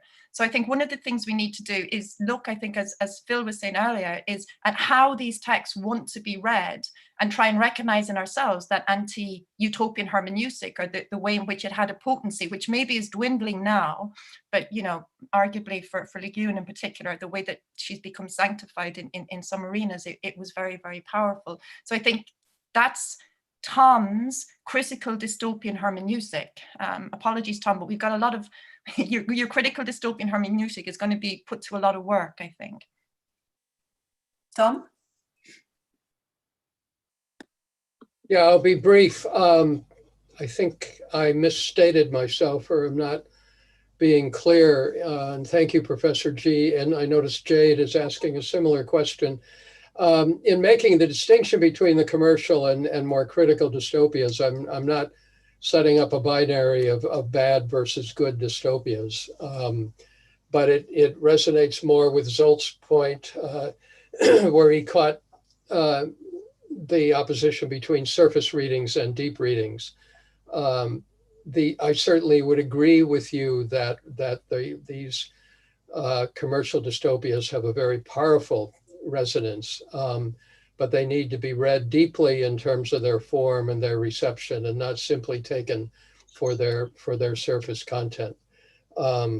They do have a political unconscious that can be dug out and worked with. But too often a surface reading takes the commercial quality and simply reproduces it over and over. And it was trying to get at that complexity of reading rather than a simple binary that I was trying to get at.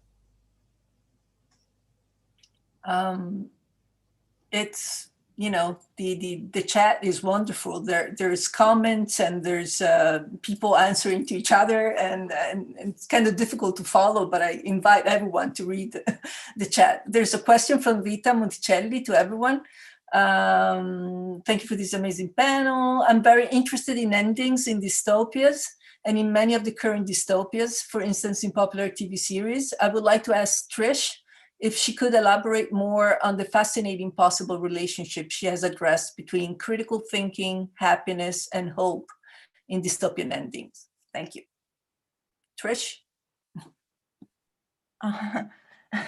I'm not, it's just just very, very roughly, and you know, maybe some of my colleagues would like to come in here again. So critical thinking, happiness, and hope, they're not three things I would put together for a lot of dystopian endings. You know, I think dystopias have to tread, whether they're classical or critical, or some of the more hybrid, I don't want to say mutants, but the odd shapes that some dystopias are taking now. For example, the happy ending dystopia. I think quite Darko's term, the novum, is really, really useful in reading, because the amount of thinking that has to be undone or unlearned in a dystopia, you know, any dystopia, you're thrown forward in time and space and have to learn how to recognize the velocities and the interior lives of those characters in those times and spaces. So you are critically thinking willy-nilly. You are doing that. But how's the dystopia going to resolve what it's doing to you? A happy ending returns you to the present as the place the dystopia departed from. Okay, so the present, that's your normative framework. That's what you're returned to. So your hope is kept going through the entirety of the narrative, but you just end up where you began from as a reader. So it's a bogus hope. You know, I think it would be Darko's false novum. Dystopias that are powerful. So for example, even in the short story of Jemisin's, The Ones Who Stay and Fight, they leave you on a cliff edge, because the question is, what are you going to do? And now that's arguably very unsatisfactory formally for a narrative. It's open-ended, but it is so that aesthetically it might not have symmetry, it might not have a shape. It's leaving too much with the reader. So I'll finish on this one. Again, it's not bringing together happiness and hope. So I apologize, Risa, you know, that I can't do that, but I think it is interesting that it doesn't happen that often. But if you think of what Atwood did in The Handmaid's Tale with the appendix, or what Orwell did in 1984 with the appendix, there is that sense that the story doesn't quite know how to finish itself in the time of the story, that it's not quite sure how to address the reader as that story finishes. So I think, I hope this isn't a cop-out, but I think I'll just say again that we have some more work to do to try and figure out precisely the relationship between that mode of reading, happiness, as elusive as it might be, and hope. Thank you. Okay, there are a couple questions for Darko. One is from Stephen Holmes. Darko, how do we manage the distinction between true and fake novums in regard to science fiction? That is, when thinking about the critiques of Susan Sontag that the 1960s science fiction films lacked social criticism, if we characterize science fiction films that lack radical novums as fake novums, do we risk being misleading or making it seem as though more science films are radical than really are?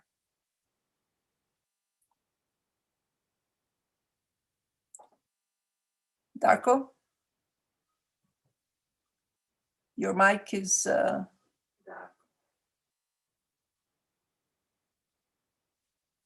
you hear me now? Yes, yes. Okay. I'm not sure what is meant by 1960s films, except for some exceptions. I don't know, Clockwork Orange or whatever your exceptions might be. And I'm not sure these were the 60s either. It was a longer period. They were great B movies, no? The Invasion of Green Slime from Mars. Well, that is certainly a fake novum. I mean, if there is a fake novum, it's the Hollywood grade B movies. Even Robbie the Robot, what is this? The Forbidden Planet. The Forbidden Planet is kind of fake Freudianism. The id rises up and kills the astronauts. You know, this is really fake. I mean, Freud would be horrified. On the other hand, if I may say something else, may I? Sure. I would like to come in on emotion. I'm not sure that hope and happiness are emotions, but they are damn close to emotions. And I had a paragraph about this, which I suppressed for length. I think we have to learn to cope with analyzing emotions. For example, differentiating within emotions. Brecht, for example, liked indignation very much. He said it was the most fertile emotion, and I concur 100%. It is the obverse of hope. It's the militant twin of hope, so to speak, indignation, right? Because you have hope, you are indignant at people who frustrate hope. Then we have the twin empathy, sympathy. Empathy is the nostrum for all quacks selling understanding of culture. Empathy didn't exist as a term before the 19th century, dear people. There is an old term, much better, called sympathy. Empathy means you identify into a person's mind, which is physiologically and psychologically impossible. There is no such thing that you can feel the same as anybody else. You can feel a variant. Sympathy means that you stand beside that person. Sim means with, okay? And you can critically contribute to his emotion or like it or dislike it or whatever, deal with it. So we have a lot of work with emotional studies. I think there was a wonderful beginning by some feminists, Alison Jagger and some other people, the early wave of feminism, which I don't see being continued. On the other hand, taste and ethics were in left-wing thought always bad-mouthed, and I think with good reason. Taste is very individualist. Taste is individual. Of course, it can be shared by force feeding through mass media, okay. But basically a taste is, do I feel this is the root is, do I feel what I eat is salt or sweet? This is taste, okay. So it's a little bit too individualist for my taste. Ethics is fine unless you oppose it to politics. If you do, you're in a fake novum, I'm sorry. If you don't, fine, let's have ethics by all means. Thanks. There's a great question from Larissa Lay, and she's also co-host, so maybe you can ask the question yourself. Thank you. Thanks, Rafaela. Thanks, Emma, for adding me. And thank you all the speakers. What an amazing panel. Oh my goodness. I have a question about the deployment of pain towards political ends. So, Trish, I'm thinking with your talk, and also about the hardening of left and right. So, Lawrence, I'm thinking with you. And it occurs to me that this is a problem that's connected to narrative structures. We think about, you know, the classical narrative arc, and its requirement for conflict, right? Its requirement for conflict connected to pain, which is also the way that a lot of commercial fiction is driven. It's what makes commercial fiction sell. And I also appreciated what Kim Stanley Robinson said on the first day about not being a novelist. I forget what he called himself. I think he's called himself something like a social historian, something like that, which I just thought was really wonderful. And it seems to me that if we're actually to see real change in the actual world that we inhabit, we need a pedagogy for these new kinds of forms. So KSR has been doing okay, but lots of folks who write in unconventional forms are not.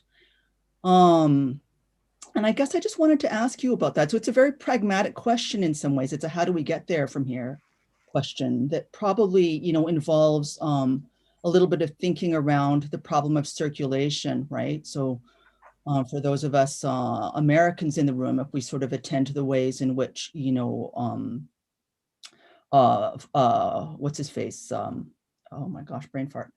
The Fox News, you know who I'm talking about, the big media mogul who backs the New York Post and Fox News and a range of media forms, right? Murdoch? Yeah, so I'm thinking Rupert Murdoch. He's in some ways a master of circulation, which sort of seems to me to be one of the issues that is really confronting us in the moment that we're inhabiting. So I wanted to ask you about that, about how form is connected to commodification, which is connected to circulation. And then if there's a way of somehow undoing that or doing it differently for the better. I think if it's all right, I think maybe Lawrence, I've spoken an awful lot. So if, Lawrence, if you wanted to come in? Well, just very briefly, it's a very interesting question and a complex question. One, I think, consideration which might be worth taking into account in the context that you referred to, Larissa, in a North American and particularly a US context, would be the media control in the monopoly media control in the United States.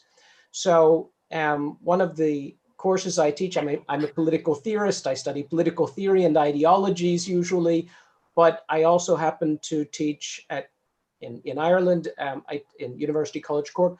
I teach an introductory module on US politics. And my students are astounded that 6 very large corporations control over 90% of all that Americans see, read, hear, etc. So I think, that is, of course, that's going to have tremendous implications, reverberations across culture, politics, society. In a political context, this is something that was raised by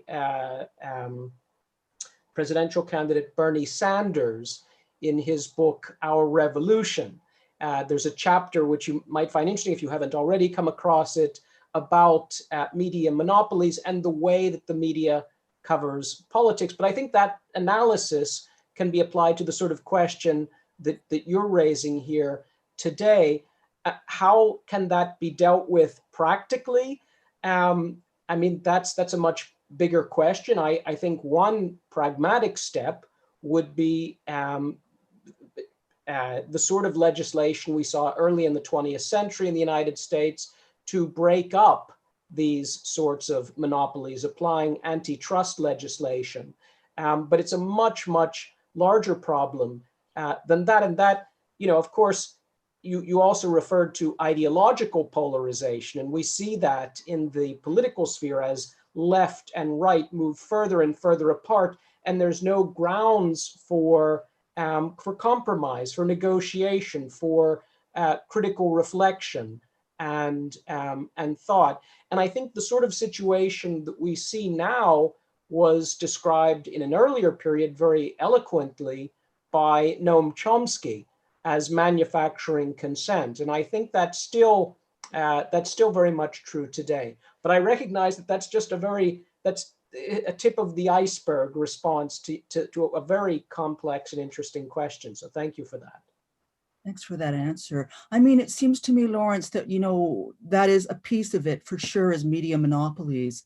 But it also sort of seems to me, and this is in relation to your talk, that the extreme polarization of left and right that we're seeing in the US is, or could be seen, to kind of connect your talk to Trish's, as a battle of my pain against your pain, right? My pain is more extreme than your pain. And so therefore I have more of a right to put my dukes up and start punching. And that there's a really kind of potent political narrative that works in either extreme position that's also highly marketable.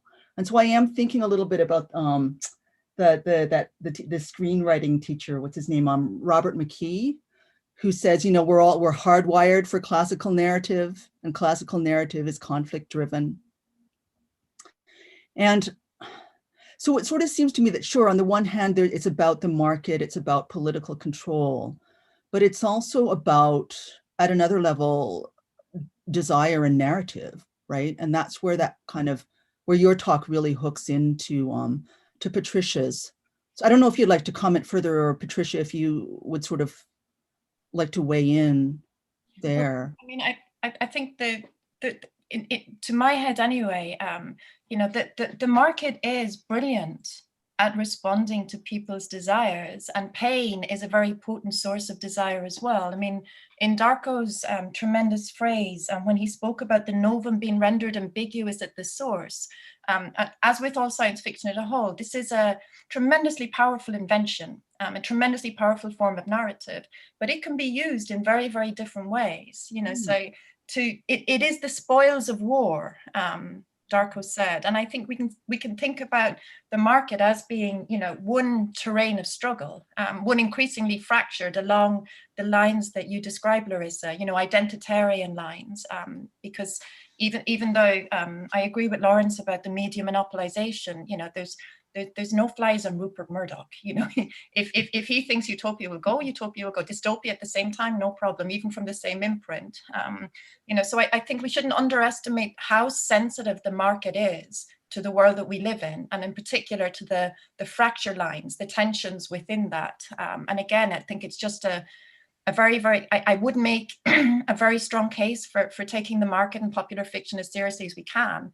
And one of the ways that it's interesting to do that is to take, you know, as we have been doing in the discussion, to take some of the things that we've learned, the modes of interpretation and the techniques and the vocabularies we've learned, bring them to those forums and ask what's happening here. And in a way, I think I would keep the question of pain and the question of ethics and the author's responsibility not for popular fiction at all, but for what we think of as literary fiction. Because dystopia and dystopian novelists, they have a very easy way with pain. And I think that was what Le Guin was trying to get at as well, is what is the desire in the reader? Because it's arguably not a desire to see suffering or even to have your own suffering recognized, but to think of yourself as somebody who's engaging in a serious fiction. That the measure of that seriousness is the extent of the suffering. You know, so it's something that we haven't discussed, but, you know, I don't think we should now.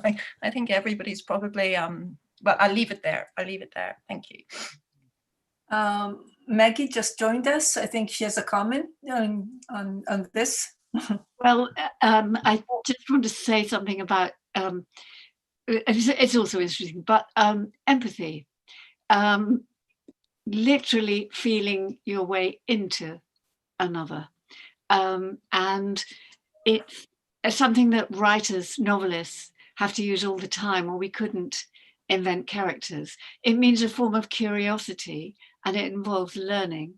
And the problem with, they're both beautiful words, sympathy and empathy, but empathy in a way has taken the place of sympathy simply because sympathy seems to involve a different power relationship between the one who feels sympathy and the one who is sympathized with.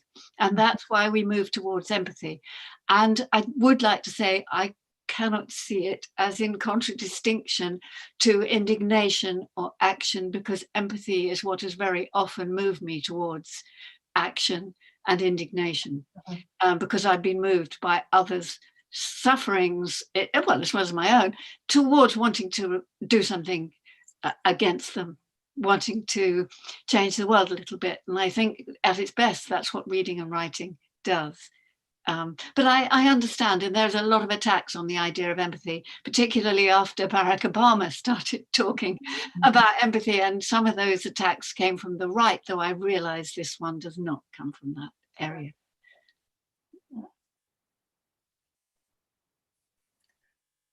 Okay, anyone who was, you know? Yeah, just 2 points. I mean, it's a really interesting discussion here. Though one response to Trish, why I agree fully with everything you're saying, we also have to have the in mind the old Althusserian recognition that markets are also institutions, and that they're not only responding, because of course that's the fundamental ideology of free markets, that they just simply respond to what the consumer asks for. They're actually actively shaping that desire. And there is a way in which these institutions are pedagogical, right? Which is the fundamental thing. And I think that's part of the answer. And I very much, what Professor Guy, what you're saying about empathy is a practice of reading. And it's a practice of listening to and being open to kind of unfamiliar texts, to be open to these kinds of encounters.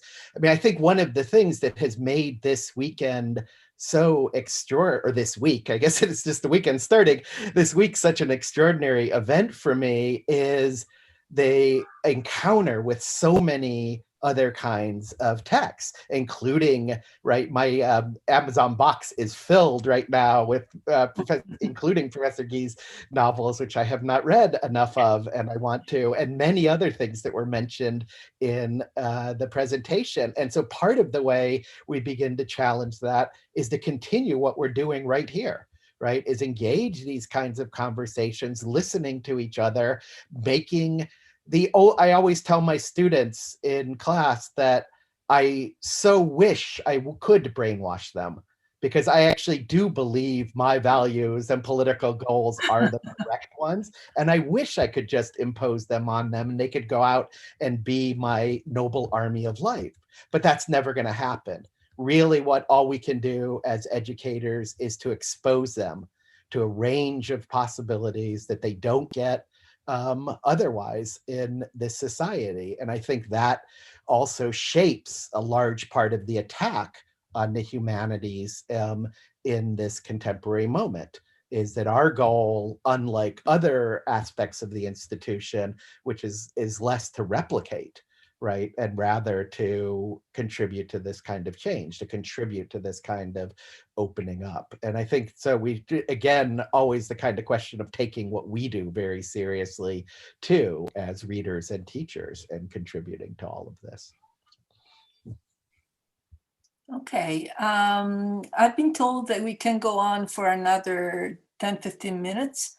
And I'm reading one other questions here from Annette Magid.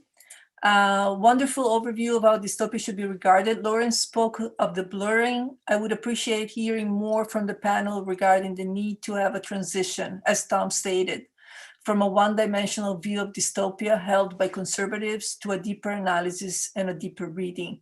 Would a blurring occur between these approaches? Thank you.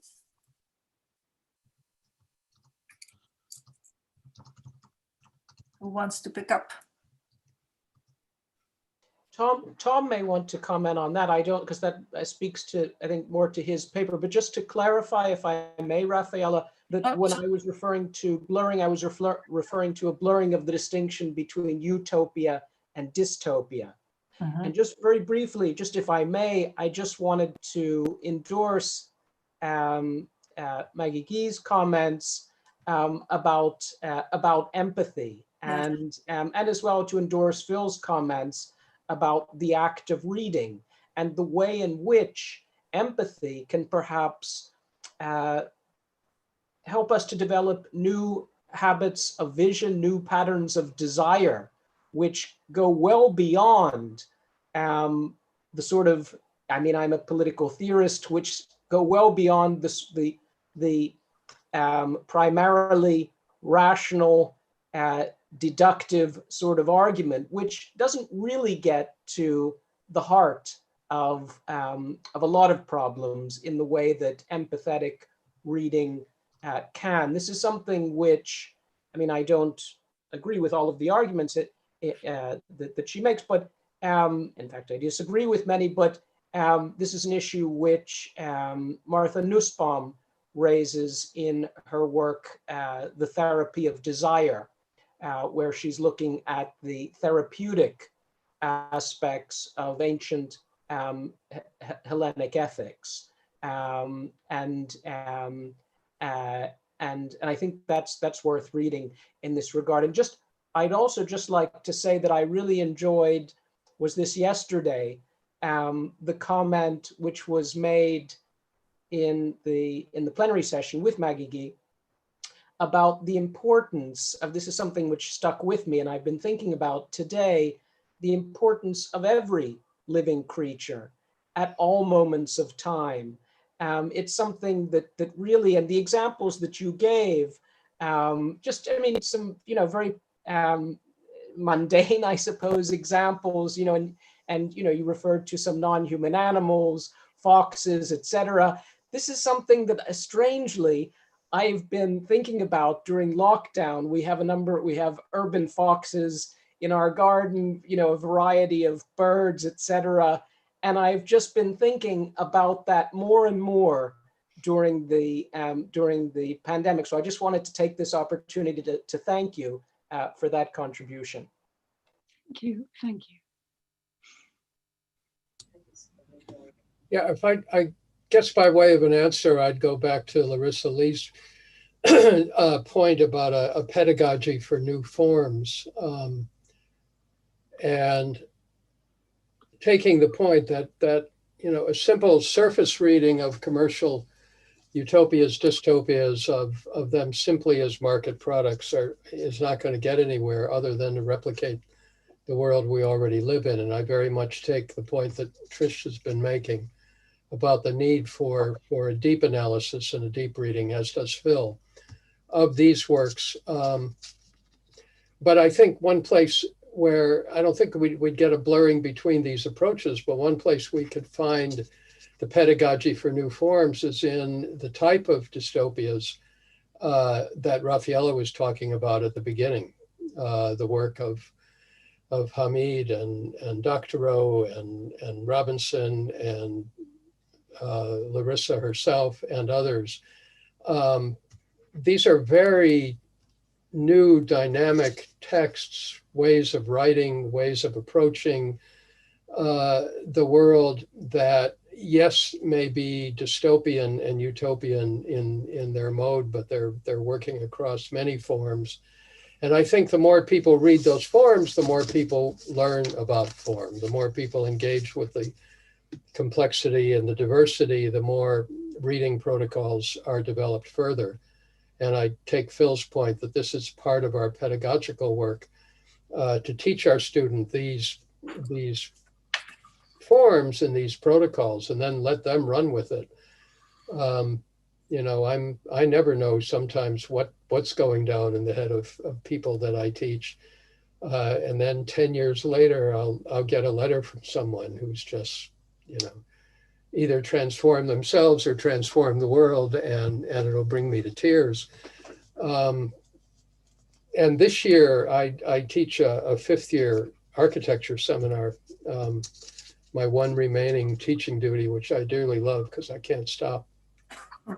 And it's teaching them a 2-week intensive seminar on utopia as social design as a way to sort of lead into their thesis. And teaching architects is a really lovely experience because they work in so many dimensions at once. They're physical, they're visual, they're literary, not too literary, I'm getting to that point. They're mathematical, and they work hard. They have no idea of going home. They're in that studio forever, which I think has its own sort of macho problem. But this year's group really blew me away. It was only 13 of them. But they were so engaged with what had been going on in the world, not just the pandemic, but Black Lives Matter. They had been so touched, both in Ireland and the new learning about racism in Ireland, which has been there all along. But finally, people are starting to catch on. I think Lawrence can speak to that as well. And the beautiful thing about this course is that they read. They read. They'd come to class having read the essays with really hard questions, and they engaged. I just got an email this afternoon from the assistant dean of academics complaining about my grades being too high. And my answer is going to be, you know, I had wonderful students who worked hard and who engaged, who did engage in their own version of a deep reading. And I think that's where the movement is going to happen. That's where the raising of consciousness that we're engaged in happens. And that's where ideologically based, surface-based readings and versions of the world just aren't going to go anywhere other than to replicate the world that we live in. And our job is to try to do more.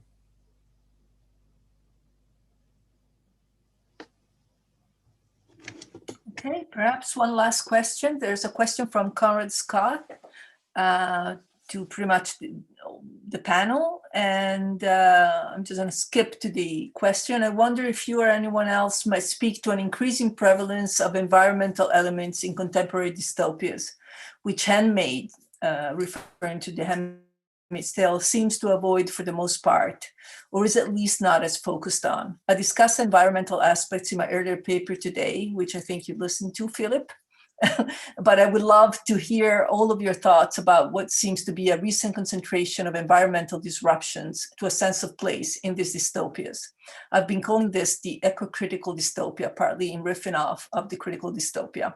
And there's a comment linked to that by Shraddha Singh, saying that he was thinking the same for Atwood's sequel to The Handmaid's Tale. I was hoping for her ecological concerns, as reflected in the Mad Adam trilogy or later poems, short stories, to be a part of the testament, but they weren't there at all.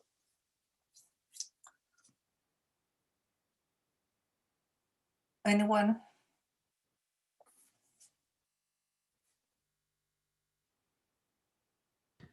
Well, I mean, I can dive in because I did hear that wonderful paper today and I've heard other parts of the project, as Pete said as well, at various meetings. And I think they're unquestionably, right, the impact not only on questions of dystopia, but on all contemporary fiction of the environmental questions have become absolutely central and inescapable, right, part of any reading of contemporary fiction. It is a necessary thematic horizon, as will in our beautiful, beautiful opening keynote we had at this conference too, on the question of pandemic as now being a horizon of fiction and the production of the present.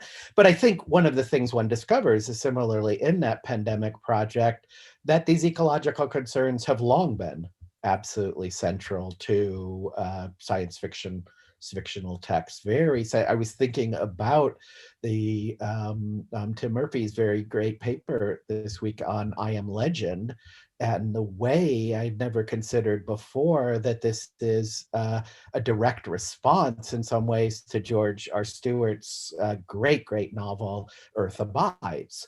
Right, and that it's fundamentally throughout all of Stewart's work, both as a literary critic and scholar, and in his fiction, It's all about the centrality of the question of environment and his early sensitivity to the transformations that are taking place in California, which also will then influence Ursula Le Guin centrally through her parents and through her encounters with people like Stewart when she was young. And so that part of it, it's not only making this fundamentally, as you so beautifully show us, this part of our reading practices in the present, but also a new kind of sensitivity to the resources we have in the past that develop this. And so to the degree that this is new, to the degree that this is a central aspect, I think is a question that's very much an open one.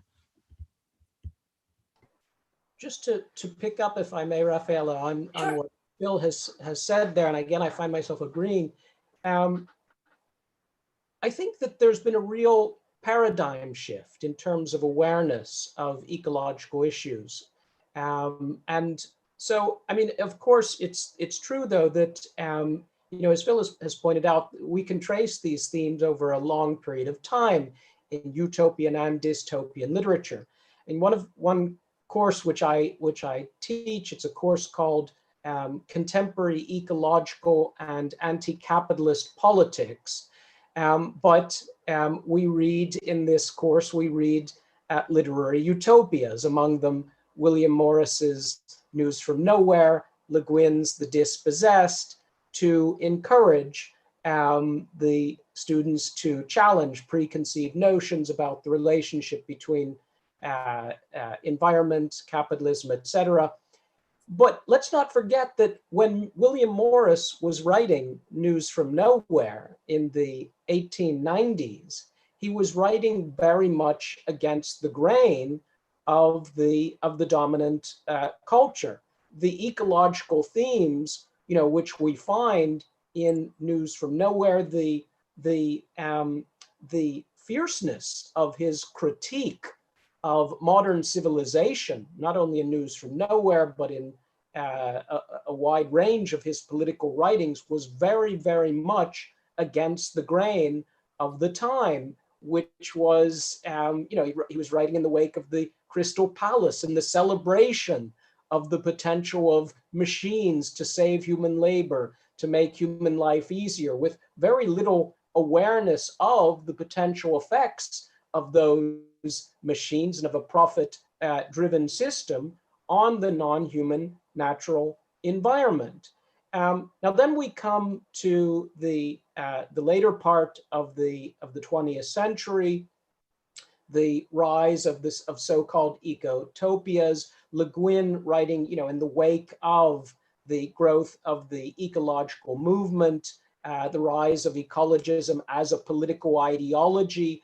Awareness was growing, but still that form, I think, of what might be described as a total critique of modern civilization was still very much, I think, against the grain of the dominant culture. But now I think we're seeing perhaps a paradigm shift at the dawn of the 20th century, where utopia and dystopia are themselves mutating and increasingly taking the form of a reenactment of the possibilities of the past in juxtaposition to a transformed post-human, we can call post-anthropocentric future. So I think, you know, that my nuanced answer to the question would be that I would agree with Phil on this point, that this has deep roots, but that really it is, I think, now a fundamental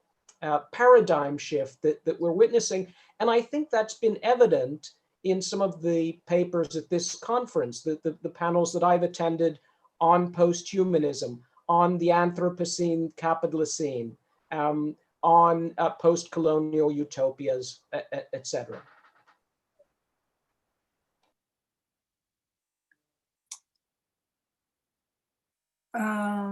Okay, I think I think we've been, on for a couple of hours, so maybe it's time to close and leave the floor to the organizers.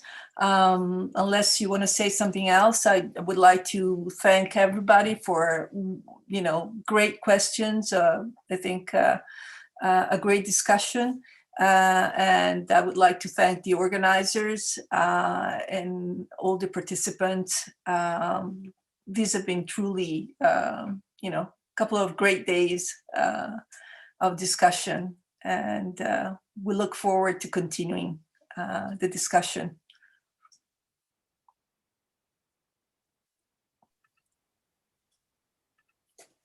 Yes, thank you so much. Thank you so much to our keynote panel for a stimulating discussion that I'm sure many of us will be thinking over and referring to in our own work in the coming days, weeks, and months. We're also honored that your first appearance as the Dystopia Project was here with us. So thank you for that. It's been a really, really wonderful evening. So first, just to start our wrap up, a couple of housekeeping things. We will be posting the videos of most of the keynotes on YouTube after some editing. So those will be available to you soon. For those of you who require certificates of participation, the Cappadocia team will be working on getting those to you soon, likely next week. Lastly, we're working on some potential publication opportunities. So keep an eye on the conference website, the conference Twitter, and your emails, as we will send out information about that as we have it.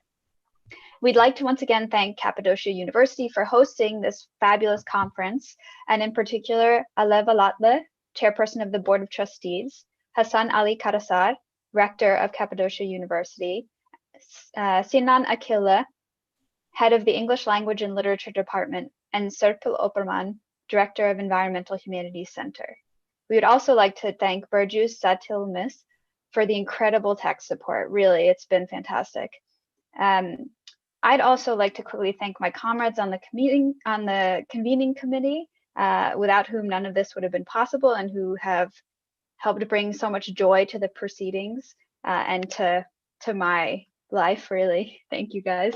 And especially Emra for his tireless work behind the scenes. If you could see all this man does in a day, I think you would not believe it. Yeah, so we'd also like to give another thanks to our fantastic keynotes, our wonderful musicians, our excellent speakers, and our gracious chairs. I think I speak for the whole convening committee when I say how thrilled we are with the level of intellectual engagement and curiosity on display the past few days. We feel so lucky to be able to have so many people from such a diversity of backgrounds, countries, and career stages all meeting together on this virtual platform. While it would have been nice to meet you in person and have a chat over a coffee or a beer, the strength of the virtual conference is that so many people who otherwise might not have been able to meet have been brought together. So we hope that you will continue to meet each other, to form utopian networks, and to take the glimmer of hope that has shined throughout our discussions of end times with you. So please keep in touch, and thank you again.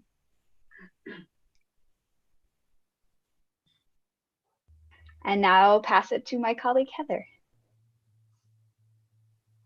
Thank you so much, Nora. Really, you've said it all, and I can only just reiterate the comments that you've put forth. But I'm overwhelmed, over the moon, honestly, with everything we've seen over the past few days. The incredible display of intellectual diversity, cultural diversity, the ideas being discussed and debated, especially during such challenging times. And it was such a pleasure to have all of you with us during the last few days. I'd like to, again, of course, reiterate my very, very warm thanks to the Cappadocia team for technical support, for administrative help with everything you guys have done for us to help us through every stage. Obviously wouldn't have been possible without you, my incredible team, our speakers, our keynote speakers, our presenters. It's just been an absolute pleasure, honestly. And I, sort of wrapping up with today's keynote, I think Tom Moylan had framed it quite nicely when he referred to our conference as a resounding no to the notion of end times, and that there is another world that is possible, especially kind of gesturing towards the ethical necessity to recreate better worlds with each other and with other species and other collectives that we share the planet with. Really nice way to end the time. And again, it's been a huge pleasure, and I hope we can continue the dialogue beyond the present. Hello, you can hear me, right? Hi, hello guys. I want to keep thanking you because I think I can't thank you enough. So I'm not going to do that. But instead, I decided to do what I did in my presentation, which was about adaptation of the plague into the plague. And I'll read a few lines for you. And then you will hear my own adaptation for this conference. In the dark times, will there also be singing? Yes, there will be singing about the dark times. And I can add, yes, there will be singing, talking, community, and hope in the end times. Thank you very much, whomever made this great event possible. Thank you very much. We are very happy to have you here. Thank you to all the presenters. Thank you to the convening team, my comrades in this event, and thank you to all the presenters. It's been a wonderful 3 days, and I'll pass it on after that.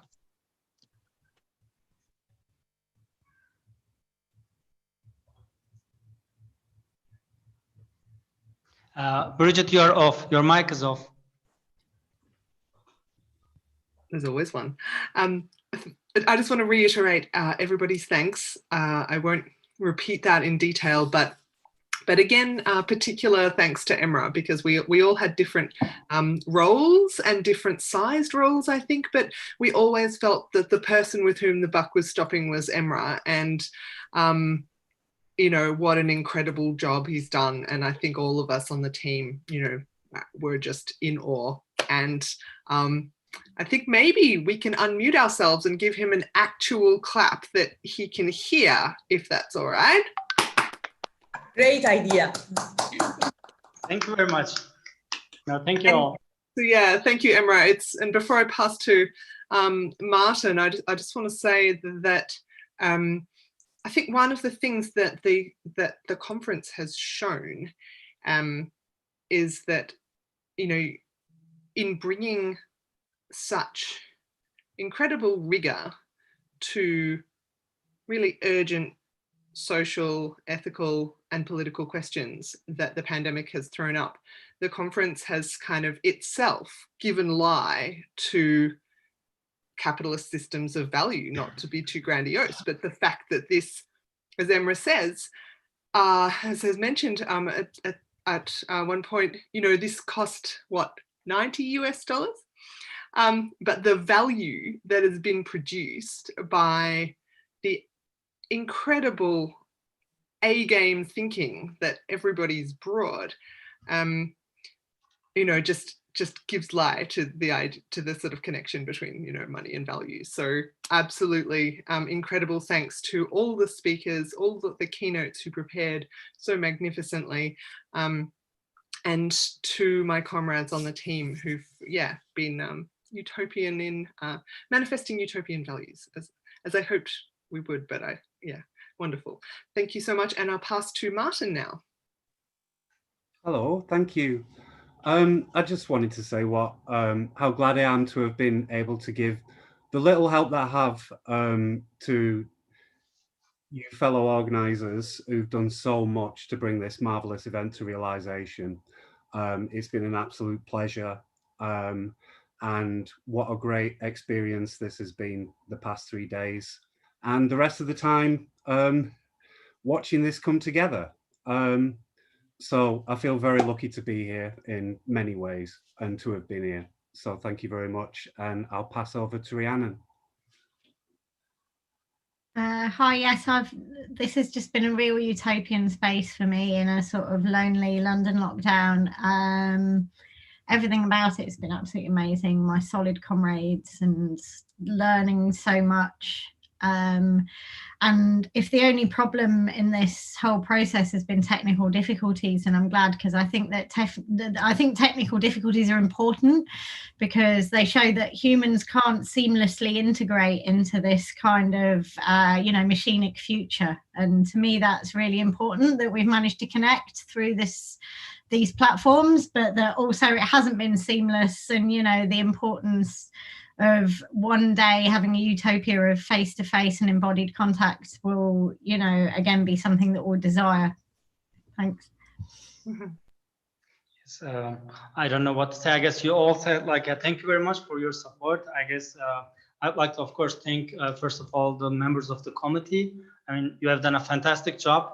I guess we had some technical problems, but we managed to sort them out. But my special thanks go to Burcu Satılmış, who has been so helpful throughout all the planning stage. And then I would also like to thank Hülya Mısır, Nurten Bayraktar, Bilge Kayhan, Semir Yapıcı, Fevzi Günalp, and İrem Asena Sumak, all the members of the team. I think they have done a fantastic job. And I would like to also thank, of course, Alev Alatlı, our rector Hasan Ali Karasar, Professor Dr. Serpil Operman, Sinan Akıllı. They've been supporting us so much. And I would also like to extend my thanks to all the speakers, all the chairs, and thank you so much for being so tolerant and patient, despite all the problems. Thank you. And we hope to welcome you all. I mean, this time it was virtual, but next time, hopefully we can host you in Cappadocia or Cappadocia.